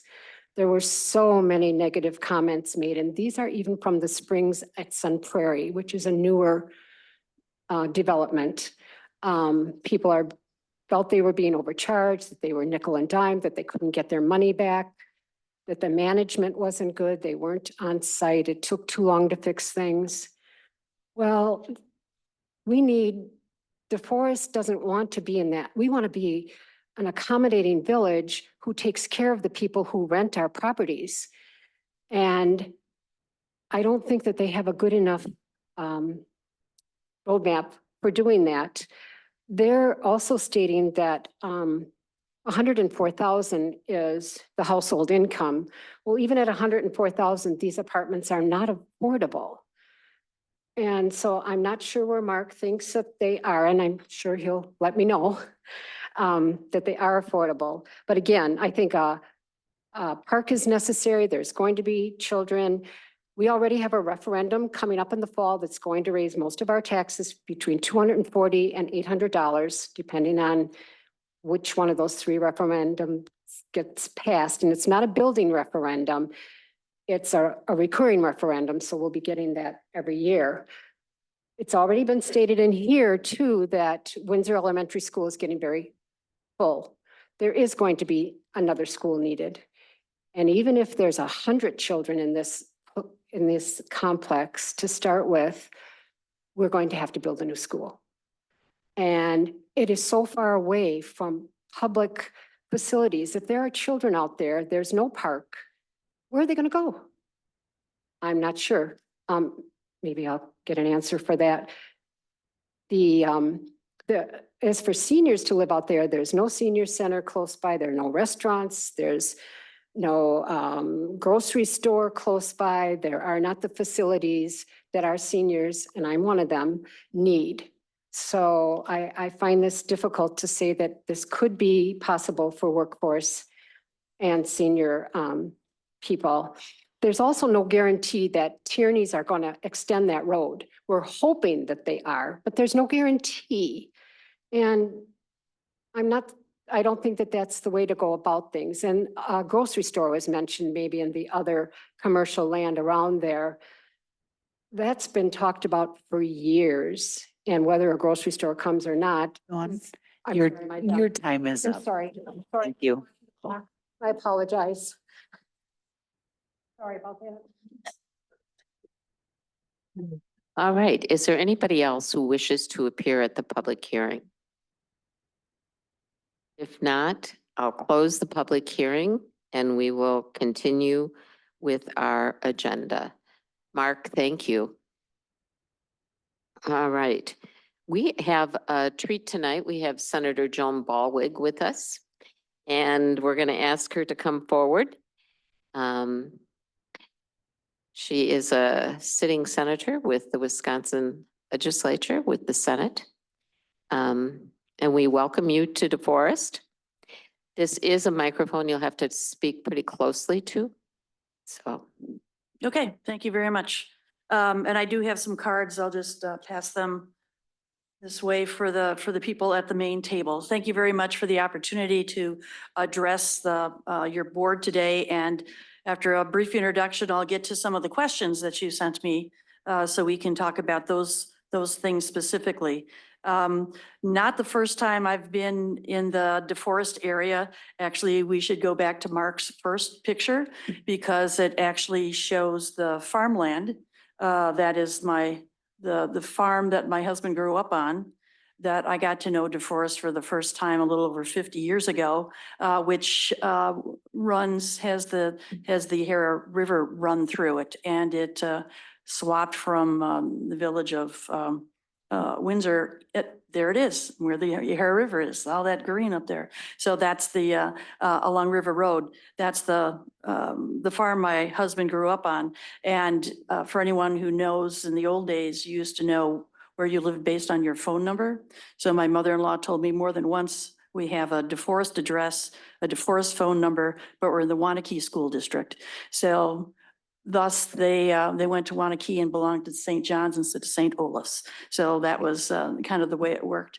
I have, my husband and I still are in agriculture. We have a farm equipment business up in Waupun and Beaver Dam. And I did serve on a similar board as you, 10 years in my hometown now of Marquezan, 4 years on the city council and 6 years as mayor. So I understand the process that you're going through and affording the public time to talk about the things that are important to them and how you need to deal with them. So it's interesting seeing how that's still the way it's working in between. The city of Village of DeForest has kind of been ping pong back and forth over the last couple of years with redistricting. 4 years ago, when I was first elected to the city, to the state senate, I had a little piece of DeForest. Then with the next redistricting, DeForest was split at that time between the 14th and the 13th. With the redistricting that went on in 21, you got moved into the 16th. And now with the changes in redistricting that came through the Supreme Court, all of DeForest and Windsor and a little bit of Madison is back in the 14th Senate District. So just happy to be able to connect and to serve you. Now, I'm not sure, Madam President, if you shared those questions with the members of the board, but a couple of them kind of tailor some of the things that you were talking about today. And the first one that you asked about, if I can bring it up again, maybe not, but had to do with housing. And one of the things that I think I wanted to focus on a little bit was a couple of things that we did do in the state budget. And one of those is $525 million to try to help with housing, but it was in several different ways.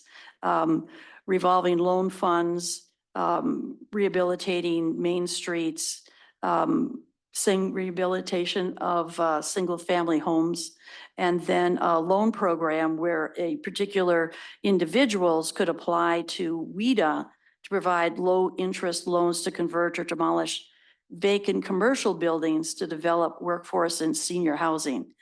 I'm not sure if anyone in your locale, anyone has been taking part in any of those opportunities, but certainly that is an effort that we recognized in the state to try to use, as you mentioned, Madam President, use some of the state surplus and invest it and allow local people and local communities to invest in their communities when it came to workforce housing. Another one that you mentioned was a concern about EMS Medicare reimbursement.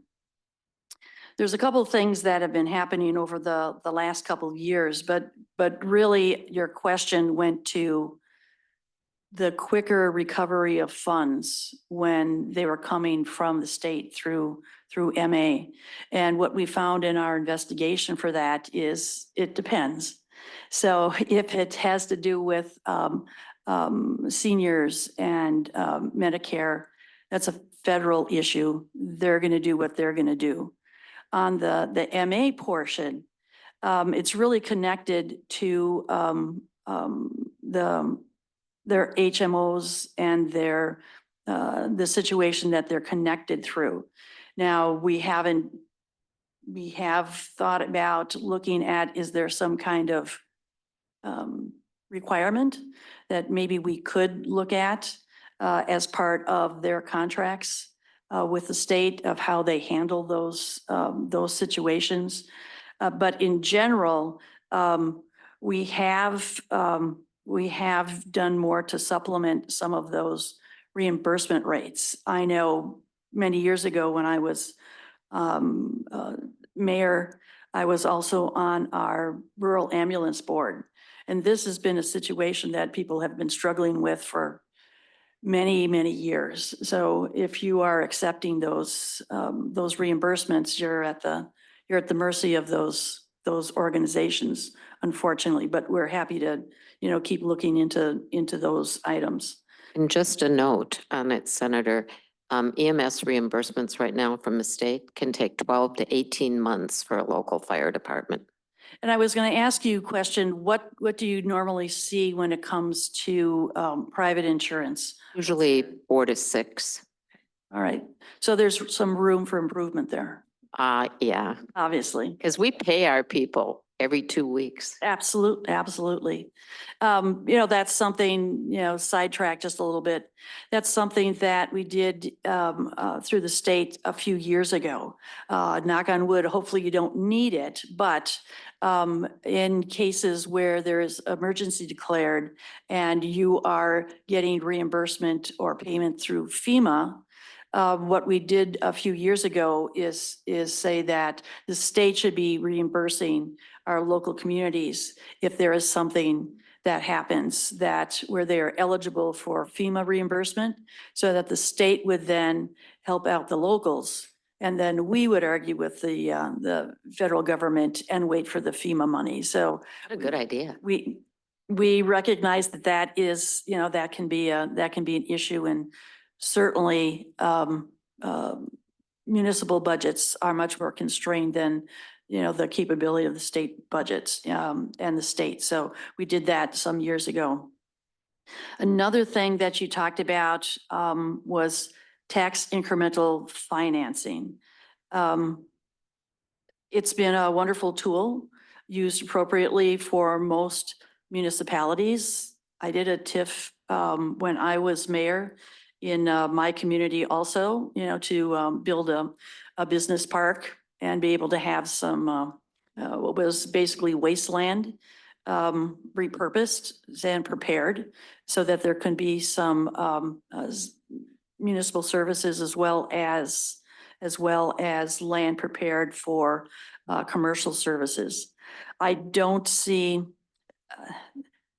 TIF is a difficult situation. Some people love them and some people don't. I think anyone that comes from municipal government is pretty interested in making sure this happens. I think we see across the state that the partners that you need to talk to with those boards, your schools, your counties, your tech colleges, they know that they're better off in partnering with our municipalities. But there are individuals that don't think it's an even playing field for communities that are creative enough to use that as a tool. I think that's a good thing, and that is readily supported by the majority, if not all, members of the legislature. So from time, TIF has been kind of been holding on by a string, but I think there's enough municipal support, to keep it going as is. Also wanted to talk a little bit about the shared revenue. So this, as you stated in your question, this was a real revision to what we've been doing to support our counties and our municipalities in the last state budget. $1.5 billion was put into this formula to set a new baseline, and then to use increases in sales tax to continue to supplement that moving forward. I think over the last, I think it was 20 or 25 years, sales tax collections went down once. And that's the game you're playing now, considering that the average increase is usually in the area of 2.5% a year. Can be more, but it can be less. But you're going to be assured that whatever that sales tax increase is or decrease, that is something that you're going to be able to realize. For Dane County, it was $5.8 million for the city, up of 161% of $458,000. So a good chunk of change. But we all realize that there is inflation. We understand that there is a lot of pressure that goes on in making sure that you keep good employees, especially in here in this corner of Dane County. It's easy to find a good paying job, and there's a lot of pressure trying to keep you moving forward. And I know your question was, is it possible that there would be an opportunity for a local sales tax to help supplement rather than the current means to supplement, just like school districts, municipalities have the opportunity if they wish to go to referendum, to supplement their property taxes and what they're getting in shared revenue. Well, there's two histories now in increases for local governments when it comes to sales tax. One is the premium resort taxes. So the city of Wisconsin Dells and the village of Lake Delton were the first to be able to do that some years ago, because they are small communities, smaller than DeForest at a little under 6,000 population, but welcoming over 5 million visitors a year. They obviously don't have the tax base to support all the services that they would need, services in law enforcement and EMS for a much larger city. So they were given that opportunity. There's a couple other states, a couple other cities that have done that. Not that they qualified under the state law, but laws were passed to allow them. Rhinelander, a couple of villages up in Door County, just a few, but it's based on being able to show that tourism is something that is definitely impacting your particular community. And then, of course, as a part of the deal with the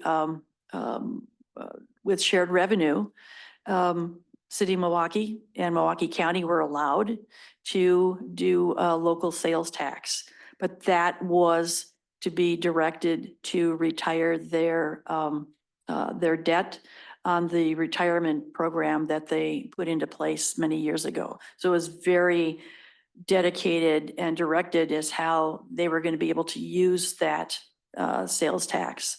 So I don't see any opportunity at this point that there would be wholesale authorization through the state to allow local municipalities to do a sales tax increase to supplement their municipal revenue. So with that, that kind of, I hope that answers the questions that you sent me. If there's anything else that I can clarify, please feel free, or if there's anything else that I can do to help you out today. Any other questions for Joan? Jim? Thank you very much for coming here. I think one thing that's been on my mind, and I feel I was browsing the different committees and stuff you're on, and I think you're the perfect person to be asking this to, seeing that you're on the Committee of Agricultural and Tourism and on the Financial Committee. But I know we have a location and I'll say an interchange on the interstate that we're targeting for quite a bit of growth, and including what may be a large tourism draw. And I wonder if there's an opportunity for any, say, earmark funds or different grants that we could apply for to help offset some of the improvements that might need to be made there.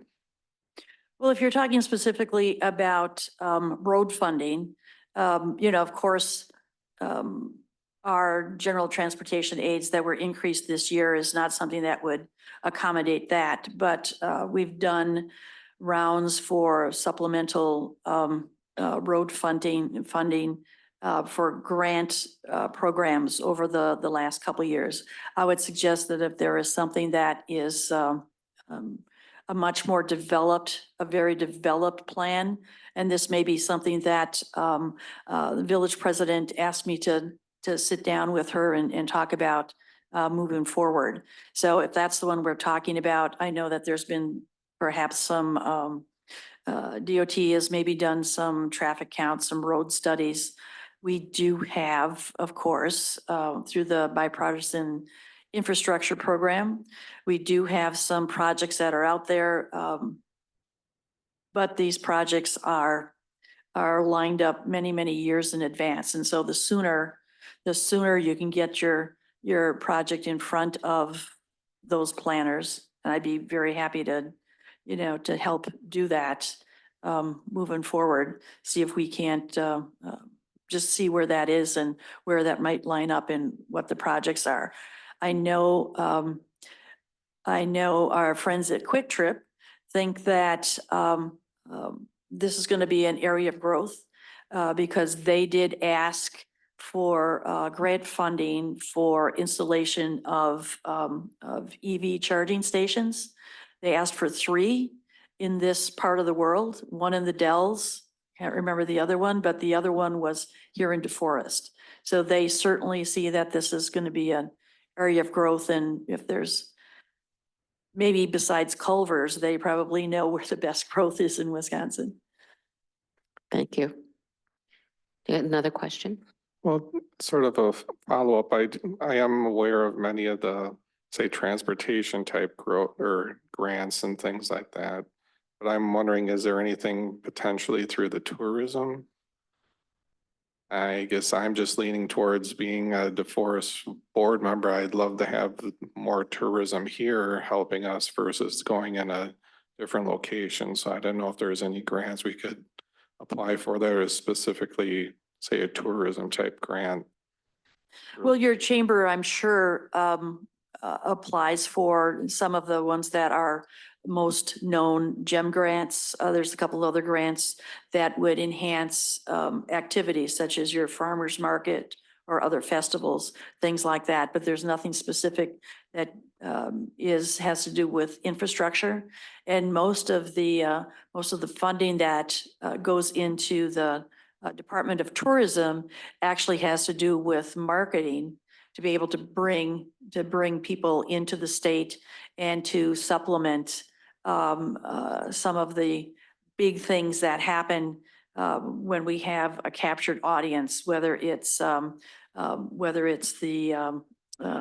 up in Green Bay with the draft coming, Top Chef, there's special advertising that's going on, you know, through those. So anything that is public, they're trying to enhance and entice people to come to the state and visit, and then working with all your chambers and destination organizations to make sure that they're all partnering. Thank you very much. Anything else for Joan? We want to thank you. You know, it's lovely to have a chance to have direct interaction with you. I will call your office so that we can set a time to talk about Buc-ee's.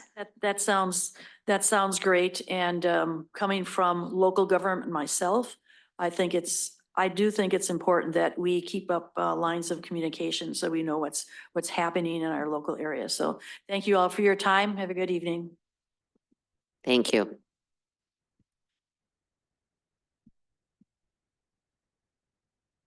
All right.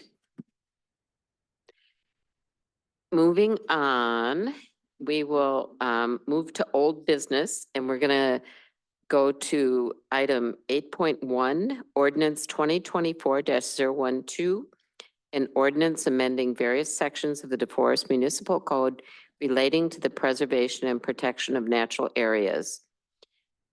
And it's a lot of people involved with this, so we will start. We're going to ask at some point for Bill or Judd to go through each of this, kind of go through the ordinance and explain it kind of step by step so that people can react to that. I can start. I've asked Brandy to bring up, there's been a lot of discussion of what C1 zoning is. And technically all of our parks are in C1 zoning. And there's not a lot of regulation regarding what can and cannot be done in our parks with that. Judd, real quick, this was tabled at our last meeting, so we do need a motion to take it off the table. Motion to take this off the table. Second. We have a motion and a second. All those in favor signify by saying aye. Aye. Aye. Opposed? Motion carries. Very sorry, I forgot to do that. Wasn't tabled so much as tornadoed, I think. The key thing that happened there. It sort of confused the whole issue. Yes.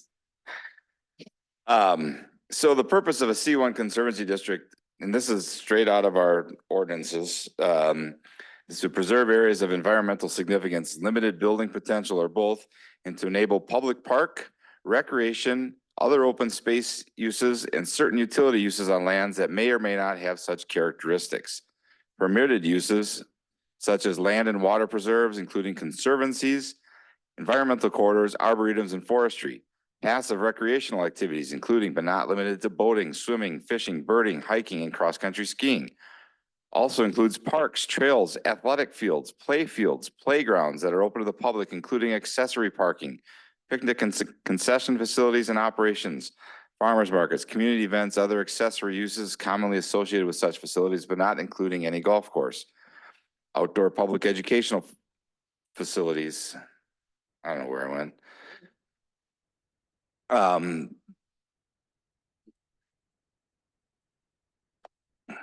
Municipal and utility facilities and uses, including recreational buildings and community centers, stormwater management facilities, agricultural uses, including the harvesting of wild crops such as marsh hay, ferns, moss, berries, tree fruits, and tree seeds, not including livestock. And then there's conditional uses such as golf courses, including accessory parking, concession facilities and operations, clubhouses, maintenance facilities, and other accessory uses commonly associated with golf courses, improvement of and within natural water courses and bodies of water, including their alteration, creation, damming, dredging, and the construction or exteriors of piers, cemeteries, communication towers, dwelling units, lodging rooms, and accessories permitted or conditional use. So there's a whole host and a wide variety of things that fall under C1 zoning.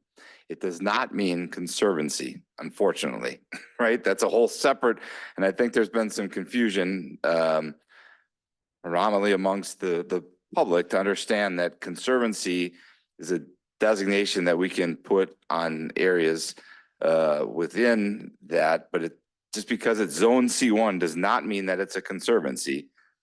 That's just our zoning regulation, and this is what the Village of DeForest defines as conservancy C1 zoning. That does not mean it's a conservancy. So the next step then is the board and others can say, what do we want is defined as conservancies? What do we want defined as natural areas? And then what are recreational areas? Typically conservancies is a no-go for anybody, not bikers, not walkers, nobody, right? It's conservancy is it's cordoned off and it's conserved for the habitat that's there. Does not involve people walking and meandering through or doing other things there, right? So there's all these definitions that you have the unfortunate or fortunate roles of having to define. Al can attest to this. We don't have rules that say where bikes can and can't go. This started, we've talked about putting together a timeline to explain this scenario, but from staff's perspective, there has been absolutely zero discussion of putting any mountain bike trails south of River Stern Park. There is nothing that would be a mountain bike trail in any of our conservancy areas. There's never been discussion of mountain bike racing or any other racing kind of things that would happen. It's been just designed, it was in 2000, before 2000, some students came forward and asked for mountain bike trails. The board then at the time, I was on that board, suggested that we might have staff look into areas that might make sense for mountain biking. COVID came about, things got pushed around and delayed, and fancied about 2021, we brought it back forward because there was that direction. We looked at that area, and at that point, the board said no. And staff has taken it that there will be no mountain biking in that area. There's been no discussion by any of us for any plans for mountain biking in that area. It's an off the table. So we're baffled why this keeps coming back, that there's going to be something there when there's none. We are here. The part was in April. I would guess the timeline was that this discussion came forward that we needed to have clarification from the board, right? You, the board, directed staff to come up with an ordinance that would say where bicycling, mountain biking, whatever, any kind of bicycling is permitted and not permitted within areas of the village. And that's how we got to the drafting this. And that's where Al had the tough time of trying to draft what all this entails. So it's up to you all if you want to have this, and this then would allow and say, here's where you can and cannot bike. Otherwise, to our understanding, there's no limitations to anything. Thank you. I think I'm encapsulating it to the best of my ability thus far. Is there anything in research, Greg, you want to add? Questions for Judd before we move on? No? Oh, Jim? Back in 2021, an ordinance was passed giving the administrator, village administrator and the head of natural resources to have more authority to promulgate rules. I forgot what it was. It gave you more authority to, say no biking or no snowshoeing or things like that. Didn't have to go through the board. That was before your time, Bill. No, Bill. That was before Bill's time. I forgot to write it down, but there aren't any plans to. I mean, there's concerns the mowed grass area along the trail. There's no plans or anything to allow bikers to build ramps, jumps, things like that. I mean, by the Leopold Park in Madison, by the pump track, there's a trail, and they allow the bikers to build in the grass alongside there. There's no plans for that. Zero plans for us to have any of that that's happening in that. And that's a concern, is I think people think that the mode area is gonna be a racetrack for bikes, and I don't see that. And, you know, Sunfish Pond, you're not gonna sit there, it's mode area, and you're not gonna allow jumps and makeshift bridges to be built, and you're not gonna tolerate torn up turf. And that's my, that's my understanding too. We have no desire or want to do that. And we have an ordinance on the books that says if somebody is building something on public property that is not authorized, they can be cited, right? And that requires then the public, unless we happen to see the person doing it, but otherwise it requires the public that might see somebody doing that to reach out to the police department, to the non-emergency number. They can come out and find the person and direct them to stop, and if necessary, cite them with whatever violation of the ordinance they might have. Well, I think what started is kind of in March, individual representing the mountain bike group came forward with ideas, maps showing trails in the woods, showing area off a river road along the river and sensitive areas as possible areas. And I think it got some people excited, you know, that's just because a map is shown doesn't mean it's going to happen. It was presented and it's kind of snowballed from there, but I'm happy that you're not going to allow this or that. And I fully understand that and appreciate it. Thank you. I could say when I was on the board, when I started as a trustee, right? I was put in a truck with people from ABS to showcase the trail, what could become the trail, what could become the conservancy. And there was not a lot of desire for in the village at that time to accept that. They didn't see a lot of value in that area there. And that changed shortly after. I'm not the only one. There was 7 of us on the board, right? But we saw the value of what could come from that. So I've been there from almost from the beginning of when that conservancy started, right? And watched it come through and spearheaded putting the trails through. So it's a gem. It's the greatest part of the forest, in my opinion, right? One of the things that we have that a lot of communities really wish they had. And so we have no desire to damage that. It's everything that has been contemplated has been done with the idea of only enhancing it or making it more amenable to a lot more folks to enjoy. I just want to add, back in, it was 2002, Doug Porter took me in a 4-wheel drive pickup before anything was built out there. Yep. The old Bats place was there, but there was not one house back there. And he expressed the vision that the Rings had for that area. The trail wasn't even proposed. And at the time it was proposed that if the village didn't take over the land, the Rings were going to make it a private trail. But thankfully it's a public trail for all to enjoy. But that trip impacted me as to what the vision was for that area. And most people didn't realize, because it was private property, the sedge meadows, the special areas. And I think that's what people want to keep. And it just made a big impact on me. Thank you for sharing that, Bill. Let's move to Bill Chang now. Yeah, I want to take a step back here, and it sounds like from the comments being made and some of the public comments that had been made at the previous meeting, that there's some kind of drive here from staff to intentionally put trails out there. And I want to say that there is not. So, you know, a part of this is in regards to trails that had been there or have been there before this became an issue with the village board, at the village board level. And a part of that is, you know, folks riding the trails versus enforcement versus violations of code and other sections. So that's one issue. As Judd had read through the Conservancy District zoning requirements, restrictions, et cetera, you know, that's another issue. We heard tonight about having bikes on any path and having public safety conflicts, right? So that's another issue that we've identified very early on. The ad hoc committee went through this.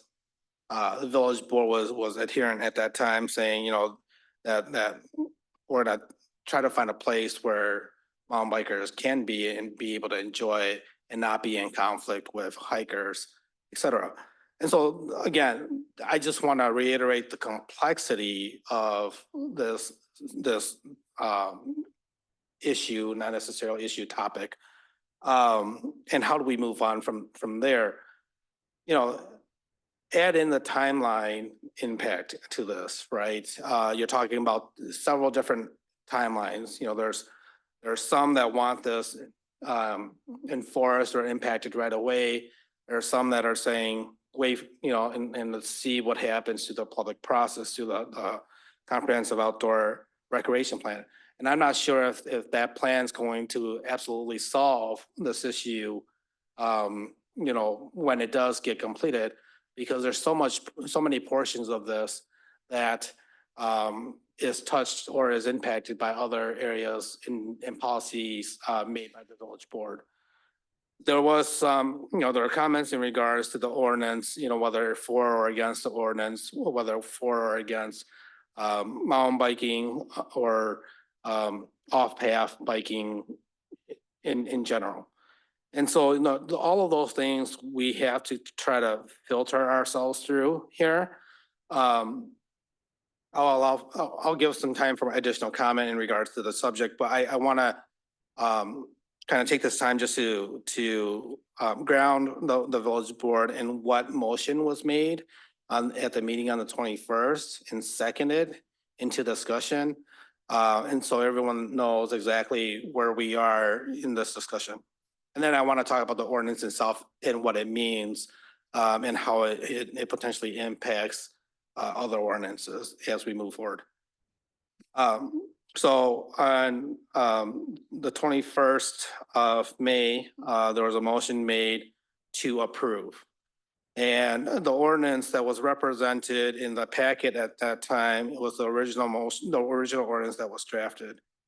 So the motion to approve the ordinance was the original motion, or was the original ordinance that was proposed, not the red line as recommended from the Public Services Committee. So that was second. And so that's currently what is being discussed on the table, just so everyone understands that. What the recommendations from the Public Services Committee did was remove sections, I believe, 4 and section 5 with some modifications to section 2 and section 6 of the proposed ordinance. And so those recommendations are not in consideration under the current motion. Does that make sense? Jim? That makes sense, but I think it was actually section 5 and 6 that was removed. Right. Did I say 4? 4 and 5, yeah. My mistake, I apologize for that. So, I'm sorry. So section 5, that red line version, section 5 is not in consideration? Or it So, is? It is. So under the current motion, it is in consideration. Okay. So I just this- want to make sure I'm understanding what we're looking at. So this red line that you're looking at right now is a red line from the original ordinance language currently in the ordinance. Okay. There's a secondary red line to this that was created from the Public Services Committee. So I just want to make sure that we're clear on that before I move on to discussing what the ordinance actually means.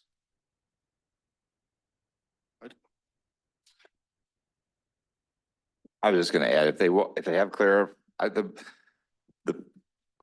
Public Services Committee made a couple motions, and the first one failed 3-3, and the second one was 5-1, which was to remove 5 and 6 so that was the Public Services recommendation to the board. It's non-binding, right? That's just that those members of that body can say, here's what we think as members of this public, of the general public for the Village of DeForest. So does everyone understand what was just said? Okay. So if you want, I can try to break down these ordinances as they change, right? The various things. Is that what you want to do? I can go ahead. You'll do it? Good. So we're gonna skip to section 3 and continue from there. Section 2, all that does is it lists a number of noxious weeds. I believe the Public Services Committee did have some change to that in striking a few of those. But the meat and potatoes, I guess, of restriction of biking on or off path lives in section 3, section 4, 5, and 6. So section 3 of the proposed ordinance really designates, as written here, to the Public Services Committee the authority to designate what is maintained as a natural area, or to maintain private lands in planned natural landscaping. So that designation can be given by the village board, or it can be the village board. It's just the way that it's written currently is to the Public Service Committee. Considering that the intention or of the creation of the Public Service Committee would be that they would be the subject matter experts and would be delegated this opportunity. Section 4 defines the natural area, which covers the area of land that is to be restricted, right? And so the way that this will be read into the ordinance later is that the ordinance prohibits off-road or off-path biking in natural areas, defined as natural areas in this ordinance. Not in the zoning code or anywhere else, but in this ordinance. So the natural area shall mean any land owned by the village which is maintained in a primarily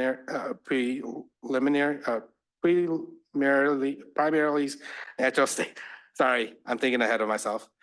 Including any natural or restored prairie, wetland area, woodland, water course, or similar area, but not including any area that is both planted in turf grasses and routinely mowed by the village to facilitate recreational uses. So there are areas in the village that's mowed or turf grass and routinely mowed that do not facilitate recreational uses. So that's, those areas are not, defined as that natural area. Rebecca. And this is where we get to the heart of the issue with a lot of folks. And I think this is where a lot of the confusion has been coming in, because I'll admit, when I first read this, I was like, yeah, no. But after I was talking with you earlier today, it became clear that that's not what this was actually saying, that it's not along the side of the trail in that Yahara River corridor that we're talking about. We're talking about like River's Turn or the grassy area over in the Conservancy off of Innovation, the Yellowwood. I never can remember what the name of that road is. Is it Yellowwood? Okay, Yellowwood. So places like that, this is not talking about the grassy area along the paved trail south of River's Turn. Is that correct? I mean, unless per ordinance it's designated as that's. Say that again? Unless per the ordinance it's designated by the court plan later on. And as of right now, that is not the case. So unless the Corps were to come in and specifically identify the section along this either side of the paved trail where you do sometimes do a little bit of cleanup along the edges, that is not included, correct? That's correct. Okay, thank you. So this section defines, again, the natural area to be restricted. Then the next section, 5, explains kind of what I see as the regional area to be, that's considered under this ordinance, to be restricted under this ordinance. The natural areas within that region per se. And those are, Jim, did you have a question? Yeah, what you just said, it defined the area as being restricted, but I guess what I'm looking at section 4, it's a definition. It's not necessarily saying that it's restricted. The restrictions got to come later. Correct. So the natural areas is the definition of, so there's different levels of definition of areas to be restricted. So it has to be an area, it has to be defined as a natural area within this more regional area. That further has to be defined then by the village's comprehensive outdoor recreational plan. The different layers. So jumping into section 5, and Al can jump in and correct me at any time here if I'm off course here. So section 5, where it breaks down to bicycles and other vehicles, the use of bicycles and other human powered vehicles in parks and natural areas shall comply with the general ordinances of the village and the following regulations. The first subsection there in regards to being parked in a designated area, that's already in the village code. So the language that had been added by staff here states, except to the extent authorized by the village's comprehensive outdoor recreation plan. So except for if it's approved in that plan, the operation of bicycles or other human powered vehicles within the following areas shall be restricted to establish village trails, roads, paths, or other pedestrian ways that have been improved to facilitate pedestrian use by the installation of concrete, asphalt, compacted gravel, wood chips, or similar materials. And so we are restricting the use of bicycles and other human powered vehicles in natural areas as defined by the code in or adjacent to Western Green Park. And where we are restricting those activities in natural areas located south of Western Green Park and east of River Road. So this area is wider than the Upper Yahara River Trail corridor. And so those are geographic locations that anyone who's reading the ordinance can pinpoint to and understand exactly what the restrictions cover. We were worried that an exhibit map or a listing of parcel numbers, that potentially could change over time. There's different interpretations of that. And so what this ordinance effectively does is it restricts those type of activities within the natural areas as defined either by further the ordinance, Public Services Committee, or the village board in those areas. So that's what the ordinance does. And again, there's a lot of talk about whether it does more or less than what we currently have in ordinance. We believe that it does more, it's more restrictive, at least in the interim. Rebecca? Okay, so if, correct me if I am misstating this. So if we were to implement this as stated, which I have maybe 1 or 2 words I think need to be changed, but other than that,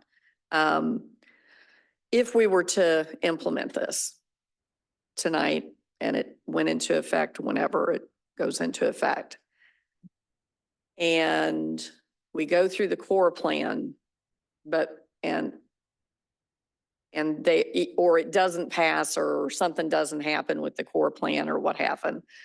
This would in fact limit bike usage to those, in those natural areas, the areas that are identified as natural, with an example being that Upper Yahara Trail area, or there along the Western Green. That, and I know there's other areas that this would affect also, but this would restrict those bikes to those paths, correct? So that would do what folks have been trying to get done, correct? It would give the village its first restriction on riding bicycles in the village. Okay. So then, Right now, there is no regulation. If a police officer called me and said, we got a complaint, there's this kid riding his bike in the exact area these people are talking about, I'm not as familiar with the geography as others. Right. And asked me what he should be cited for, I would say, there's nothing you can cite him for. right, It's not prohibited by any ordinance. okay, What this would do is it would prohibit that unless you were riding on an established bike trail. okay. So in that respect, that's great. As I mentioned to you earlier today, I thought the section 3 should be the village board instead of the Public Services Committee, but that's only because the Public Services Committee, and I'm just stating my opinion here, the Public Services Committee provides guidance, but they can't pass policy. We pass policy and code. That was one thing. The only other question I had was with regard to the use of the word wood chips. And as I've mentioned before, I think that might, is it a deal breaker for me right this moment? Yes, no, I don't know. But I can foresee some maintenance issues. If bikes do get on those, especially if it's wetter and they're going through there, then you creating ruts. It becomes very unstable, becomes not nice, and we have a lot of older folks. It's going to become difficult for them to walk over that sometimes. Heck, or to roll a stroller over it or something like that. But so I have a little bit of question about those two things, but otherwise it's sounding like this is doing what we've been trying to accomplish. And that it's not that it's going to be, sorry, Al, that it's not going to be a wholesale, oh, well, mode area, they're going to be able to do it off the side of the trail. Is that correct? Okay. And then Al, you had your hand up. Yeah, I just want to clarify, section 3 of the ordinance, that gives the authority to the Public Services Committee to designate areas to be maintained as natural prairies. It has nothing to do with trails. That's simply an exemption from the ordinance that requires grass to be mowed shorter than 12 inches. Okay. So if the Public Service Committee says this area is going to be maintained natural, then it doesn't have to be mowed to meet the requirements of the ordinance. Okay. The village board currently has that authority and has never designated any area to be a prairie area in the village. It's always been done by the Parks Committee or the staff. So this just shifts that authority, but it only regulates the requirement that grass be mowed to 12 inches. Okay. Thank you. Other questions? Colleen? In section 5, where it says, all shall comply with all general ordinances of the village. On a really simple-minded level, what does that mean? What are all general ordinances of the village? Speak. Well, it's everything from traffic regulations to not shooting guns off your bicycle to anything else you might do. That's what I figured, illegal like that the traffic put down, rules. like- The next section 1 there, bicycles and other motorized or non-motorized shall be parked only in areas so designated. There's an interesting point I thought made at one of the public service committee meetings about, well, my kid rides his bike down to the river to fish and he drops it in the grass by the river. His bike is now in violation because he's not in a, whatever a designated area is. Is that a bike rack? Typically, it would be a bike rack. And we have those spread throughout? Yeah, but you've already got that ordinance in place, so if you want to change that, you certainly can. Yeah, I'm not a big fan of that. It's like, hey, kids are kids. I mean, come on, you know? I don't see an issue with riding down to the river and leaving my bike laying in the grass. Yeah, all this change would do was to add motorcycles and other motor powered vehicles to that restriction that's already in place. Thank you, sir. Is that it, Colleen? I believe it is. Okay. Just one question and then I'll move to you. I wonder, do we have bike racks in every park? I don't think so. No, and quite frankly, where we have bike racks, you will hardly ever see them used. Kids do not use bike racks. Right, but I can barely get my kids to use a kickstand for Lord's, let alone a bike rack, right? So, I mean, Do they use their brakes before they jump off? Not always. I Not never my did either, grandkids. so. Yeah, all right. Just a follow-up. Colleen, and then Jim. Follow-up for the parks guys. Wood chips. Where are we using them? Where are they? Where can I find them?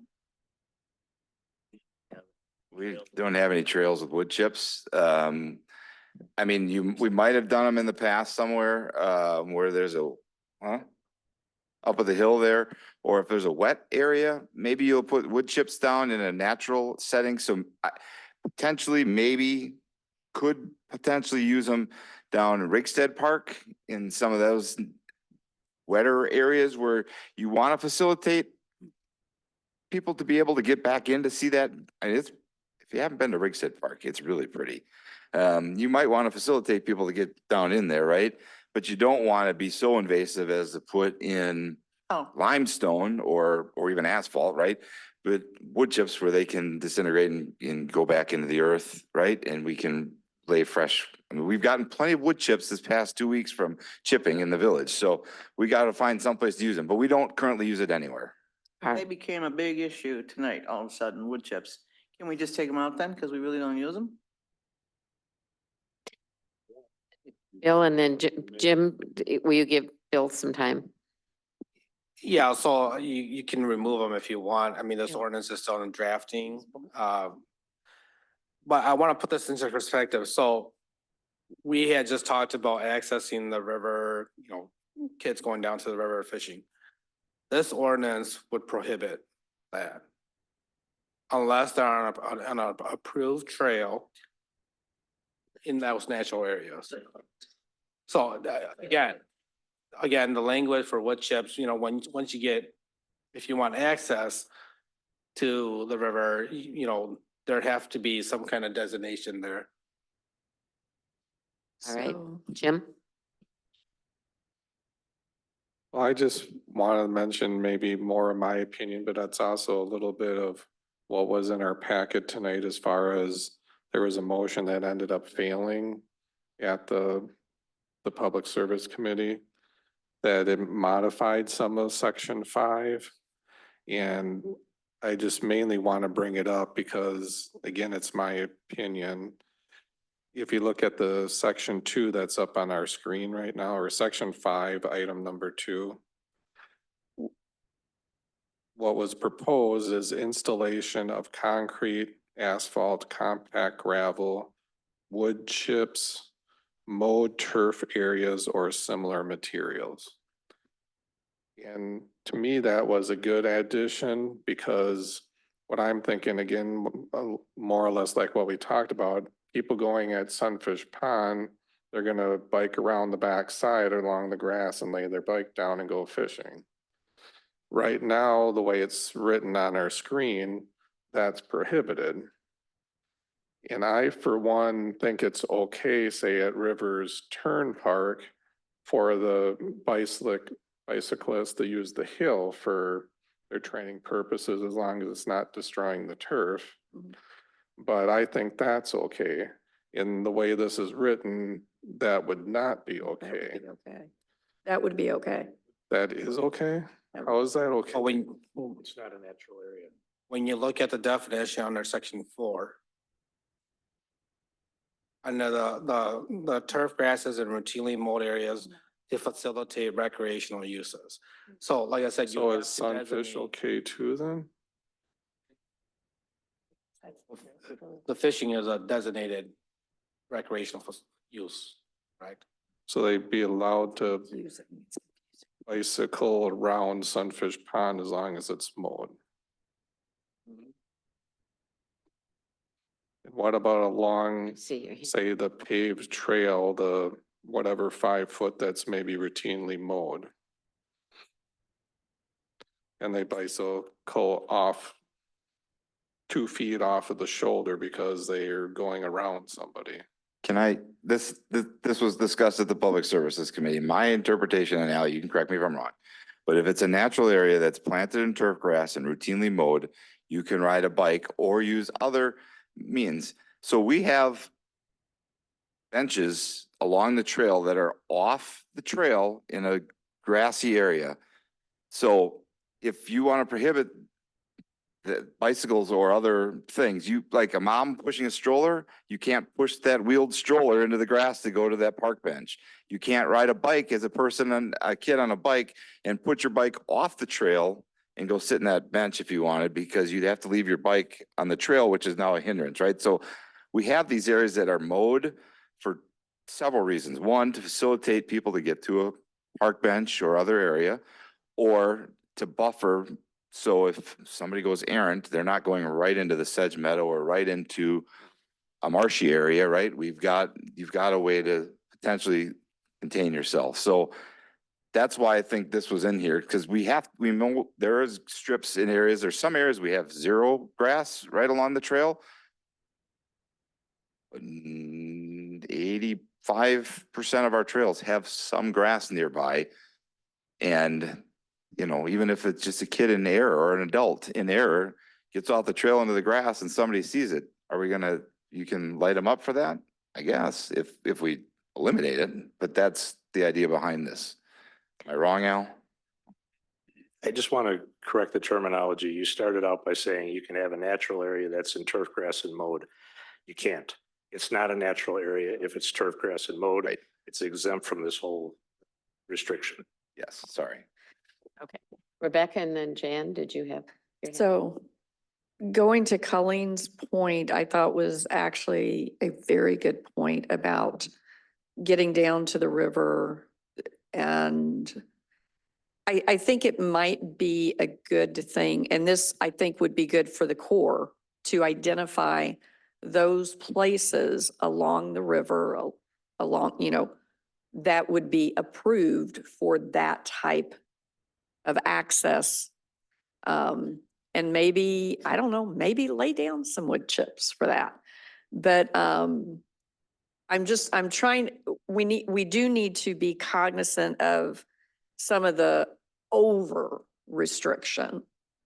But we also need to find that balance, and it's a very difficult balance to find, because if you go by the exact letter of the law, so to speak, nothing is allowed. But I don't think I think we need, they say the letter of the law and the intent of the law.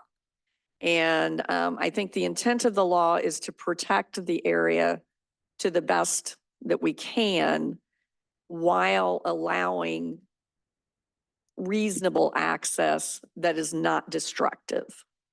And, somebody coming to sit down there, they lay their bike down. I don't see a problem with that.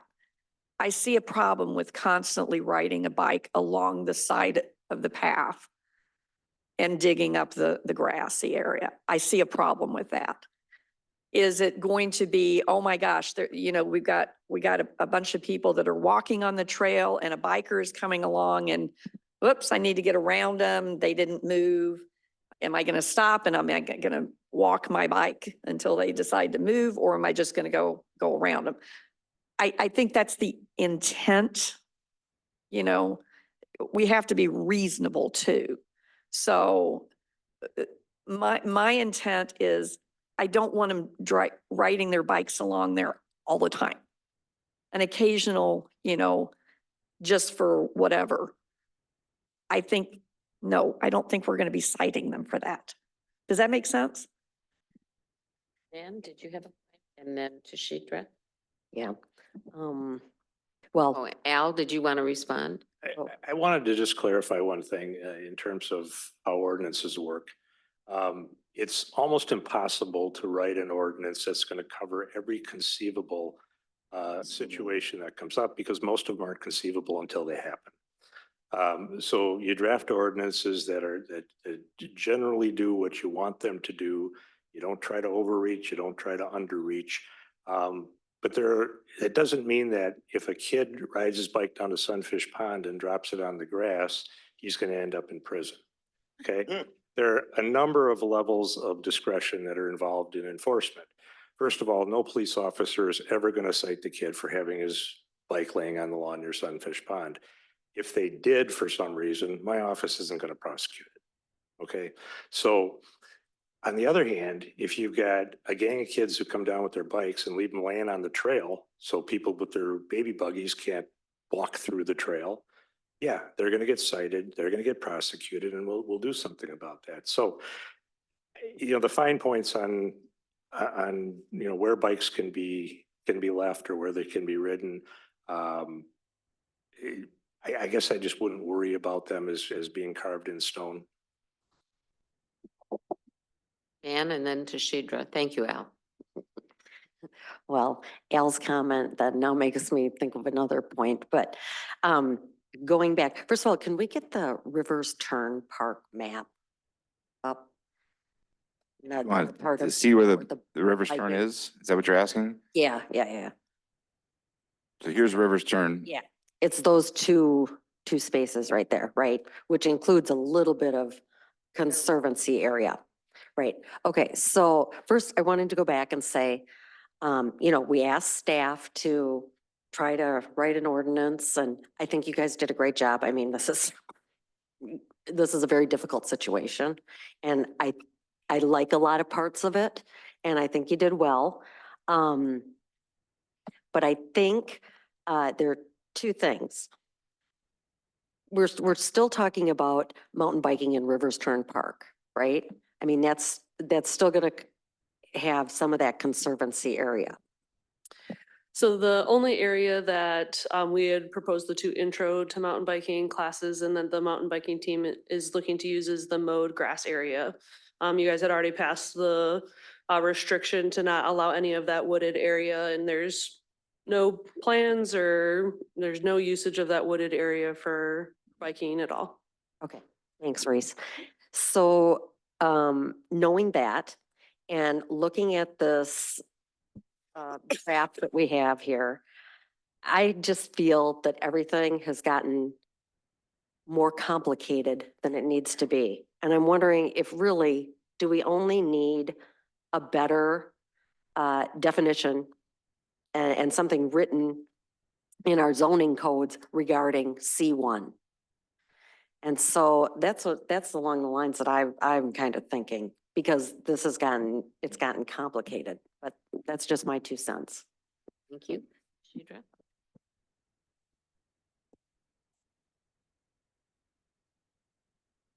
Al, do you want to respond first? Just 2 quick things. First of all, I wanted to follow up on what Reese was saying. The wooded area in that park would not fit under the exemption from the natural area definition because the woods are not mowed for recreational purposes. So the only place it could be done in that park would be the grassy area. In terms of changing the zoning code, you can do that, but I think you're going to take a complicated issue and make it more complicated. Because one of the things you're going to have to do is you're going to have to figure out what are the regulations for what you're now going to call conservancy. You've got Fireman's Park, you've got Ziegler's baseball field, you've got Western Green Park, you've got the conservancy.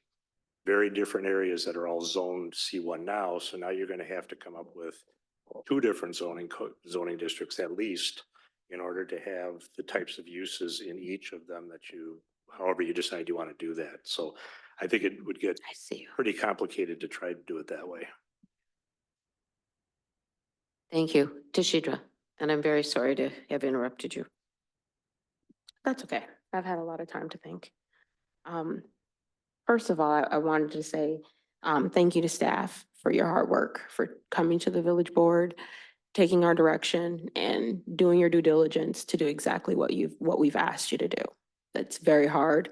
This has been a very long, drawn out process, which has started way before this has gotten very, very, very muddy and very, very ugly, not just for the village board, but for the community as a whole.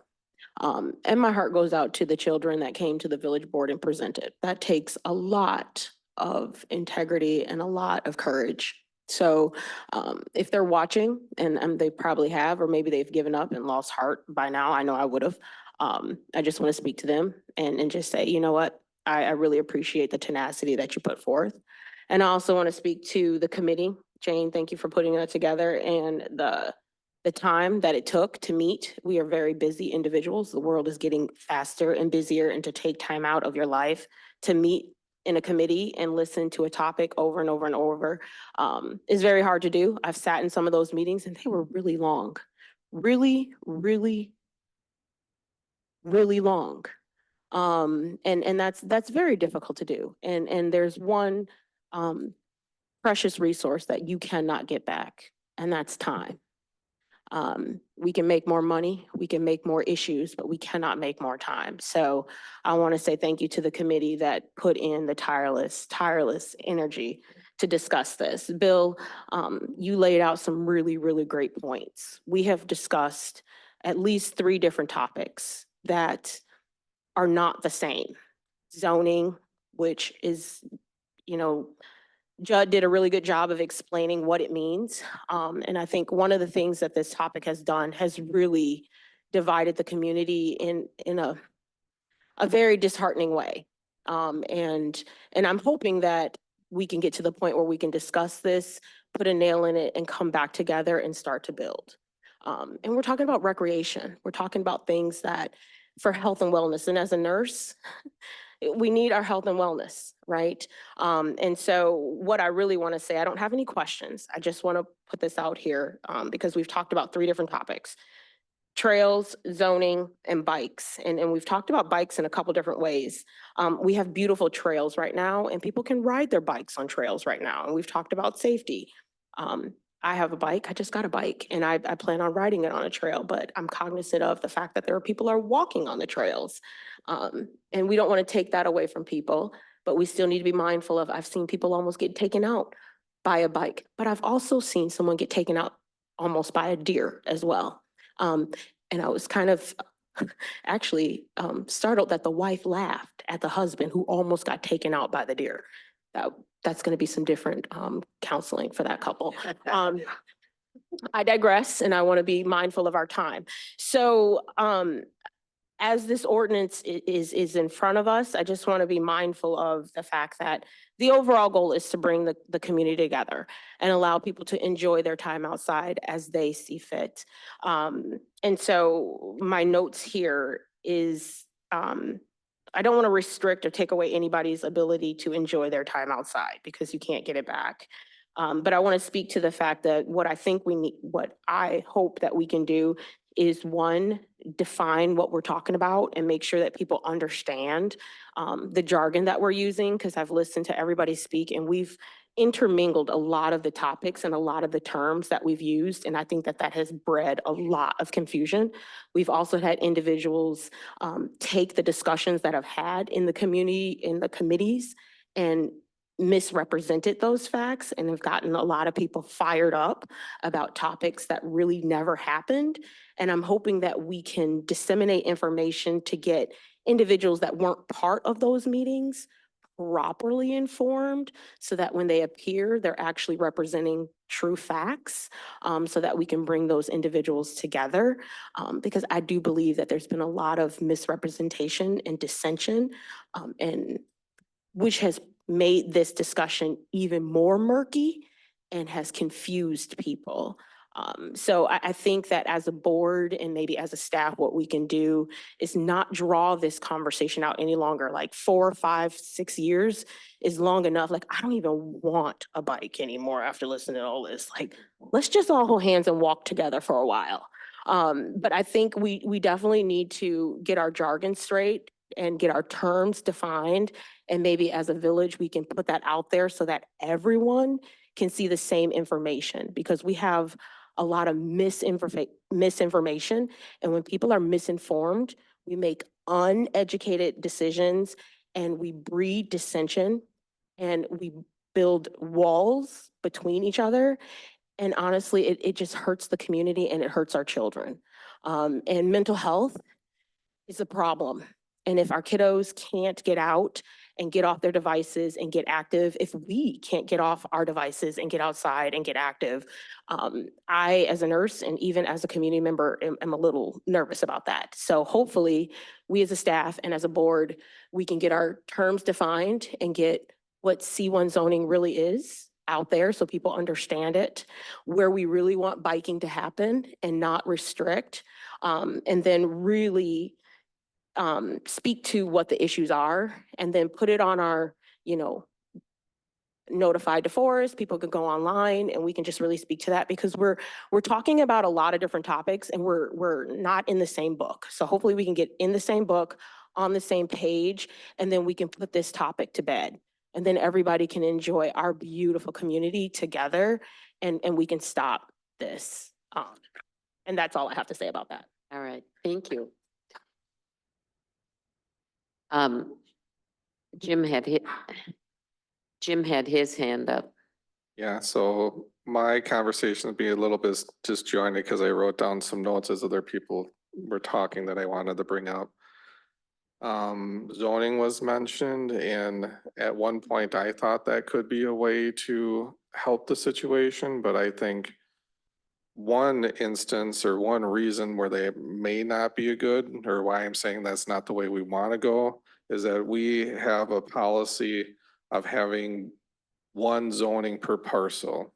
Right. So there's a lot of parks out there that have multiple different uses. So if you wanted to do, say, conservance, even Rivers Turn, the one we got up here, where we'd have to be creating a whole lot of CSMs in different district or different, at least descriptions and things.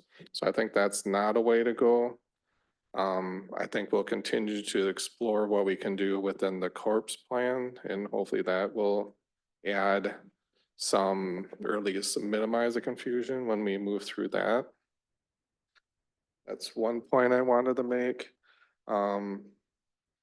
Another point I wanted to discuss that I think needed clarification, at least for me, because Colleen mentioned that somebody could walk down to the, say, river. And I think somebody said, I don't know if it was you, Al, that would be prohibited. I don't quite see how that'd be prohibitive or restricted. Is that true?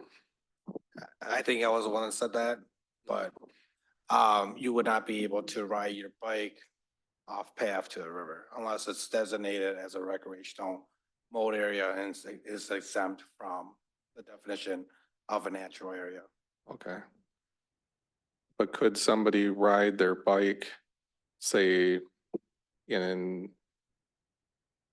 well, this is getting off, say if they rode their bike and then got off of their bike and walked down to the river, they could walk to the river. Okay. So I'm okay with that, but the point that brings up to me, which is something that we discussed at the Public Service Committee, is that section 501, talking about the parking only in areas so designated. I think that is troublesome, and I know that at least, I guess both motions on the committee remove that. Or no, sorry, anyway, my opinion would be to remove section 501 from the ordinance to get rid of that. But that's my opinion, at least. And one thing that it was brought up by one of the committee members and the Public Service Committee. And I think it's something worth exploring or at least thinking about, is that specifically Section 5 is very targeting towards, say, bicycles.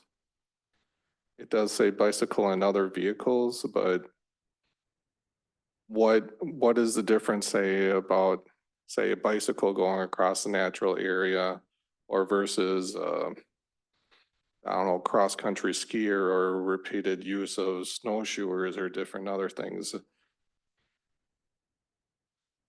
What's that?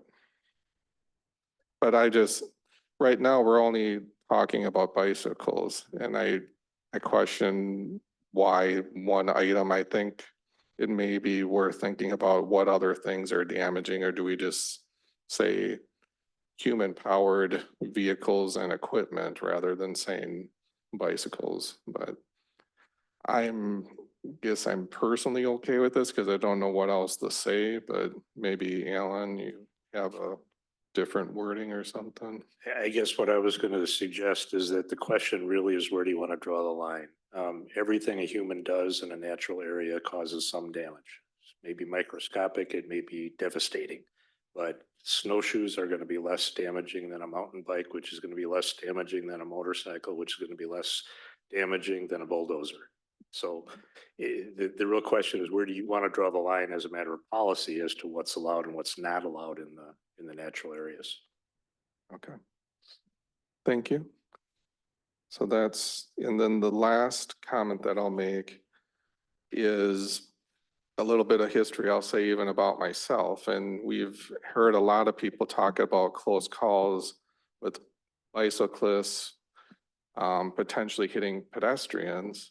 But I can bring up one instance where I was biking on the Yahara River Trail going northbound. I was new to bicycling, or at least the bike that I had. I reached over to hit my thumb ringer and didn't hit it in time. But I thought I was cautious enough or far enough away. I went around the two people that had to be walking abreast. So I had to go on the grass. But I didn't think that was too obtrusive. But yes, I did try to hit my bell, but did not. I continued up to the point that I turned around and came back. And I passed that same couple. They were walking north. I was now coming south. And it was after that 12% grade. And the one individual walked into my path, and I ended up breaking my elbow because of that. So really, I'm just bringing this as it's a different view, because that wasn't a bicyclist impacting a pedestrian, it's a pedestrian impacting a bicyclist. So it's all about being courteous. And that's really what we've been talking about for a lot of these meetings, is just being courteous on the road path. Thank you. Thank you, Jim. My one question, and then I'll get back to you, Rebecca, is enforcement of all of this. You know, I look at Jim sitting here, and I know he's tired because they've all been working shifts and had a lot going on in the village. We can make ordinances till the cows come home, and we don't necessarily have the staff to enforce them. So we are relying on, in addition to our police force, the public to know the ordinances, report issues, and then our police decide what to do, or are we going to try and have people out there on a once in a while basis in order to let people know we have a presence? I'm not sure, and I would ask Jim to say something about that. Yeah, thanks. I mean, I agree with what you're all saying here tonight. Obviously, the more restrictive or the more convoluted you make an ordinance, the tougher it is. I'll have to make flow charts for my staff at some part to try to get through some of these things. We stand ready to respond to incidents on the trail. I've told you that before. I've directed that we increase our patrols on the trail. partially based because of some of the false narrative that's been put out, and I'm a little bit concerned that it's gonna lead to confrontations among citizens. So I want to be a little bit proactive to that, and we've been more, I don't want to say aggressive, but we've been more present on the trails, whether the whole system is kind of long, but we can enforce what we can, but you know, sometimes discretion is the better part of valor, and kind of the reference that Al made before. I mean, if one of my officers was to write a ticket to somebody who just let their bike down on the grass, we would probably have a come to Jesus meeting, because it's just not the appropriate, it's not the spirit of the law. It's, you know, we can enforce it, but again, I just ask, we try not to make everything so convoluted that we've got to really go through a whole spreadsheet to figure out whether it's a violation or not. I think we have a great community that stands ready to support each other. I think we just all have to get to a common ground where we understand each other so that that can happen. Thank you. Al? In response to the chief's concern about being able to interpret this ordinance, I just wanted to, in defense of the staff and the law, point out that in drafting an ordinance, they sometimes have to be written in a somewhat complicated manner to prevent loopholes. For example, this ordinance refers to bicycles and other human-powered vehicles. What does that mean? Well, now we've covered unicycles, tricycles, big wheels, you know, things that kids ride in the grass, okay? Otherwise, we're saying bicycles are a problem, but tricycles aren't. And they're big tricycles, they're bigger than typical bicycles. So when it comes to enforcement, Reese or Judd or Greg could draw you a map that says you can't ride bikes off trails in this area, period. It's really easy to apply. It just has to be written kind of complicated to make sure what you want covered is covered and what you don't want covered is not covered. Okay, thank you. Rebecca, you had one more comment. You touched on it related to the other human-powered vehicles. Well, and bicycles and other vehicles. Okay, so we've got human-powered. I mean, basically it also, somebody mentioned a motorcycle. I'm like, when did we allow a motorcycle on our trails? Of course we don't. Motorcycles are already prohibited. I know. Motorized vehicles are already restricted in Right. other ordinances, so that's why they're not. Right, and I know that it was a word that flew past and I was like, wait a minute, okay. Shiny object. So anyway, thank you for clarifying that about what the other human vehicles are, because I think that's important for just getting that what she was referring to a little earlier, defining things. What is it that we're talking about? Making it as clear as mud as we possibly can, but the mud can be seen through.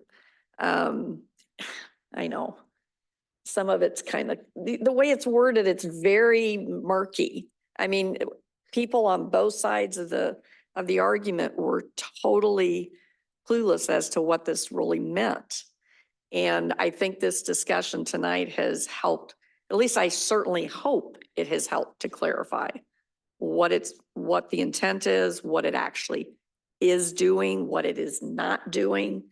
And I think with the core coming up, I'm hoping, this is a big hope on my part, that can better clarify the specific areas that are the natural areas that we're specifically referring to. Right now, it's more of a general area, a general definition, but I think we need to dig down on that and just make sure that we have that agreement with everybody, so. Okay, Al, and then I'm gonna request action. I've been waiting to just hit my gavel. So Al and Judd have their hands up. It better be good, guys. I just wanted to offer one way of looking at this ordinance that may help people understand it. It doesn't authorize anybody on a bicycle to do anything. Okay? It doesn't give permission to do anything. What it does is it takes our current situation, which is basically anarchy when it comes to bicycles in parks and on trails, And it says there are some restrictions on that now, Okay. okay? It doesn't broaden any right anybody's got to do anything with a bicycle. Thank you. Judd? Just to bring it, Rebecca's final point was there was confusion amongst the public on what this does or doesn't do. Staff is always available for the public to come and ask us anytime, any questions we have. Yeah. It was alluded to in Bill's presentation or in the committee of the whole, in our ability to be transparent and open to the public, and so that they can trust in the government that's here, right, and the staff that's there. I've been happy to sit down with anybody. I know Reese has made herself available to members of the public to sit down and explain this. Greg would, any of us will be happy to sit down with members of the public on this issue, on whatever future issue may cause confusions. But we certainly can sit down and explain it to folks so they have all the facts. We're not gonna cloud it with our opinions. This is what this is doing. You'd make determinations after that. That's all. Okay. Thank you, Judd. So now we have some business to do regarding this ordinance. I don't think any of us want it to hang around much longer. So the first thing I'm wondering, I had a note here from Bill about a motion to amend the motion. Do we need to do that? Al's shaking his head. The motion on the floor is to approve this ordinance as written. If somebody wants to change the way it's written, then you would need an amendment to do that. All right. All right. All right, Jim, and then Colleen. I'm wanting to amend the motion. I'm just wondering who the first and second. I have Bill as making the motion and Tasidra as seconding the motion. Okay. I guess my amendment, I would first ask as a friendly amendment, I'd like to remove 501, strike that sentence out. One with bicycles and other motorized. Yep, what's highlighted on the screen right now. That's it right now. I would second that, but I want to ask a question. All right. So, I was just told it was Tasidra was the. well, was do you asking need a for a second for an friendly. amendment? Do you need a second for that friendly or not? I thought If it's a friendly amendment, it has to be approved by the person who made the Oh, motion and got the it. second. so. If it's not, if it's a motion to amend, it needs a second. okay. So Tashidra, it's up to you if you want to accept that amendment. He wants to take out the bicycle. Oh, okay. Oh, I'm not doing anything until you guys decide what's happening. That was a mistake. I'm okay. I was a mistake. As the maker of the motion, I approve.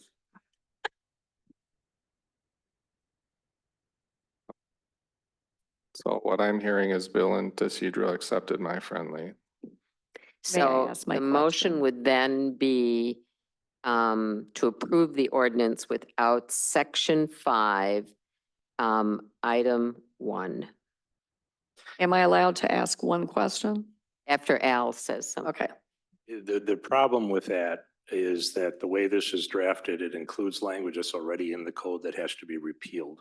So I guess what I would suggest is figure out if this is what you want to do, and if so, I'm gonna have to do some rewriting on how this ordinance is drafted. Oh. My question might clarify that. What happens if we take this out and somebody decides, a gang of kids decide to lay their bikes across the trail? Your scenario earlier, There wouldn't be anything you can do about it. then, okay, that answered my question. Do you want to Ask a reconsider? question? I do. Then I don't like the friendly. I'm sorry. You're still my friend. I just don't like your friendly, okay?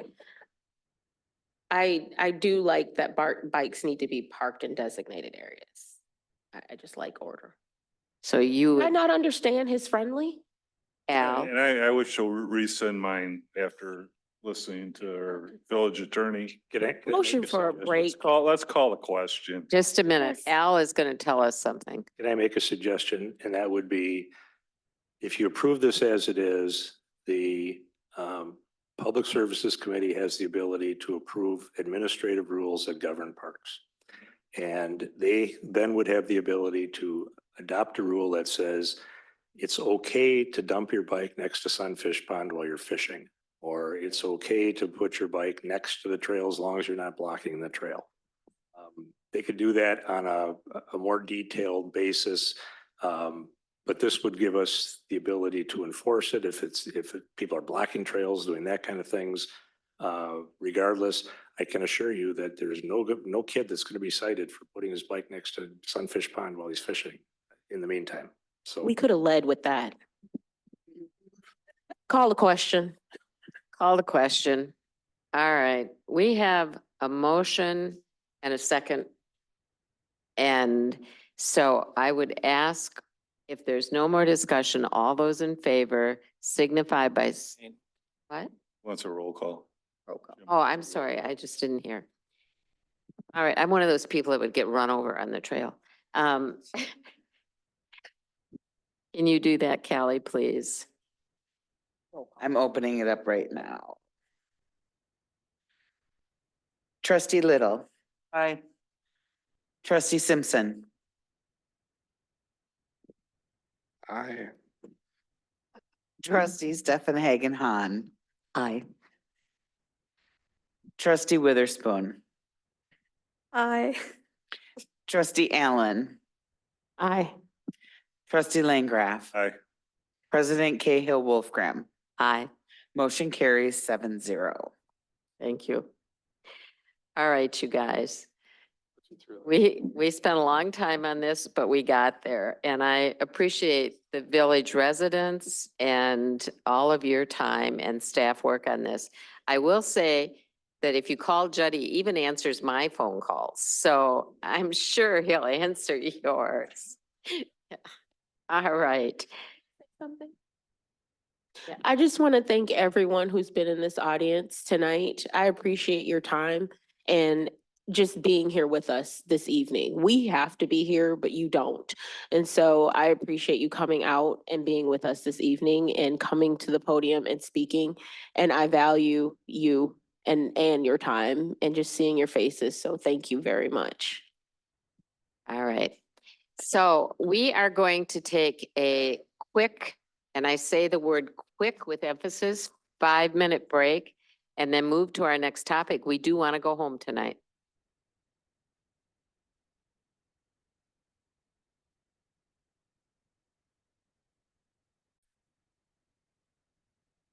We have a fair amount of business to get through, so I am hoping we can be efficient. I thank the people who are still here. Obviously, they were here for a different item, and I appreciate your patience. So here fortunately, you're young, so you know, you won't age too much sitting there, so. Yeah. All right, Colleen, I got the message. All right, we're moving to item 10.1, ordinance 2024-013, an ordinance to amend the future land use map in the Village of DeForest Comprehensive Plan affecting parcels both west of Fleet Farm and east of Savannah Brooks.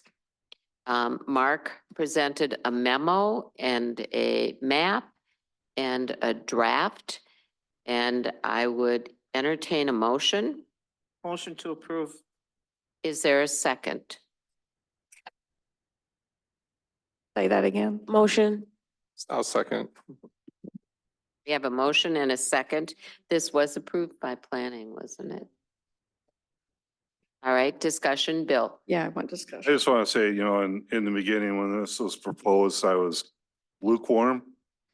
But it was always, the area by Fleet Farm, north of there was always considered for residential of some kind.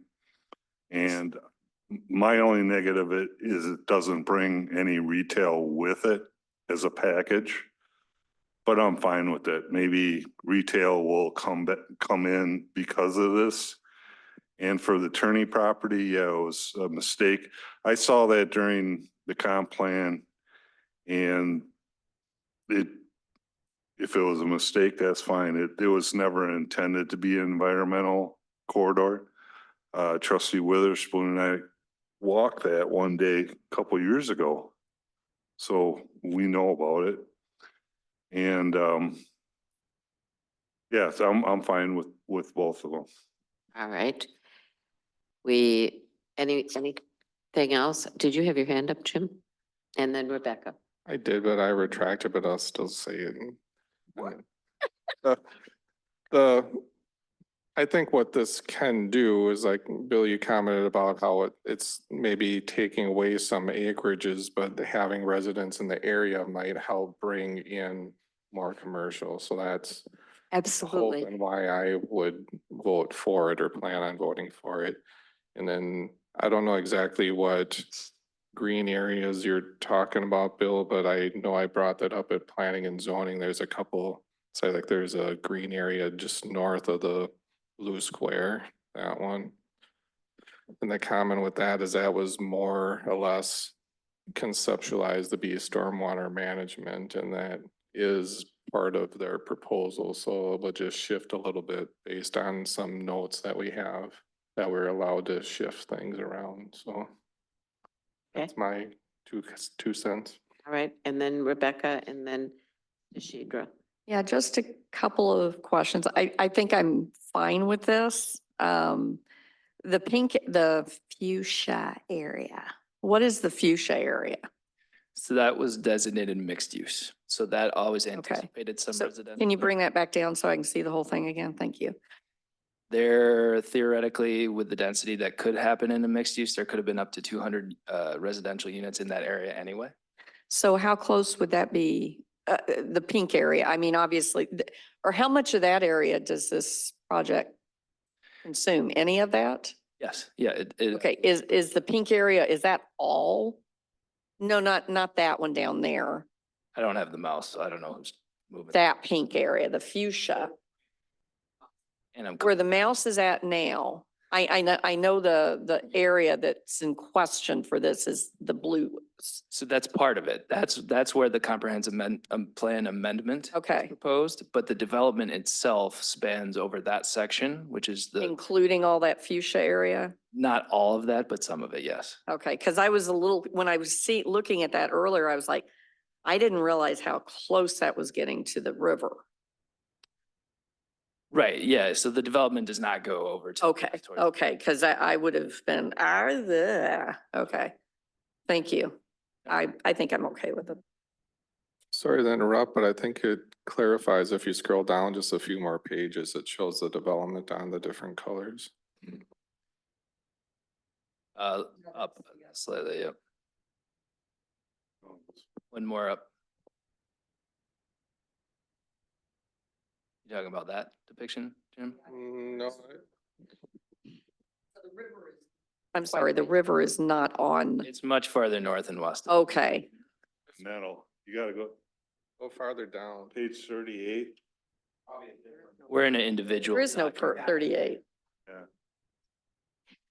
All right. And this is not the site. This is the amendment to the land use map. So Yeah, originally I had some questions about the one over by Savannah. But as soon as that was clarified that it had mistakenly been changed from what it originally was, I was like, oh, okay. Because like he said, because I know that it's getting a little bit close in there, but because there was some talk about making it a park at one time and that got axed. And to be clear, there's no development being proposed at this time with that change. all right, we have a motion and a second. Did you want to say something? Okay. All right. So if there's no other discussion, all those in favor signify by saying aye. Aye. Opposed? Motion carries. Let me just tell people, there is a significant storm coming. Oh, I didn't know. And we're not going home, but there is a real storm just kind of hanging on our side. It doesn't say tornado, it doesn't say damaging hail, it just says a storm, so. 10.2, ordinance 2024-014. An ordinance approving preliminary Your and time. final plats for the Riverstone plat between Windsor Road and Bellflower Drive in Conservancy Place, Village of DeForest. Motion to approve. Second. We have a motion and a second.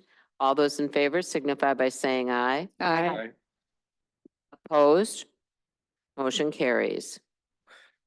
10.3, ordinance 2024-015, an ordinance creating sections 3.061 W-Z of the DeForest Municipal Code prohibiting parking on certain village streets. Greg and Judd proposed this.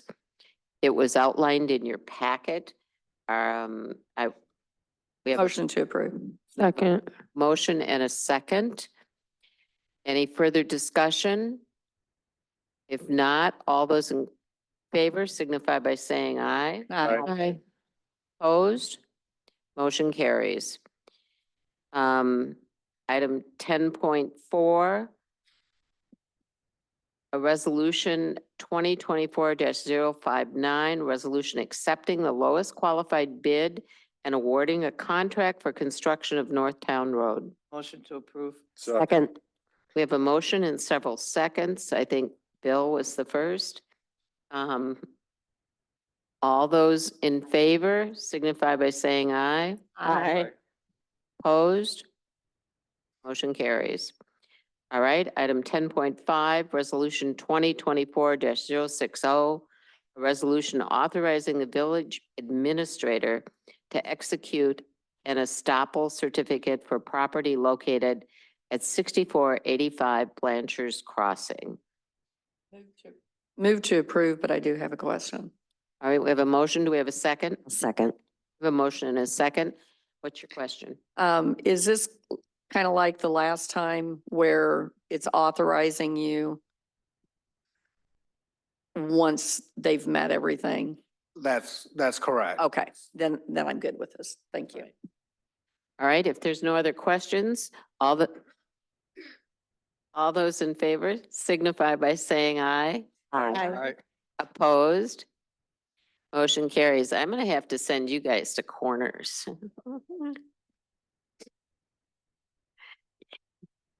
All right, item 11, communications, they were in your packet. Committee, commission, and board reports in your packet. I don't have anything worth saying. Convene into close, and that's recorded, isn't it? Yeah. It's time to convene into closed session. So all those, Motion We to have- approve. Second. In a closed session. we need a roll Second. call. Second. This will be quick, please. Trustee Simpson, Aye. trustee Stefan Hagenhan, Aye. trustee Witherspoon, trustee Allen, Aye. trustee Langraff, Aye. trustee Little, Aye. President Cahill Wolfgram. Aye. Motion carries 7-0.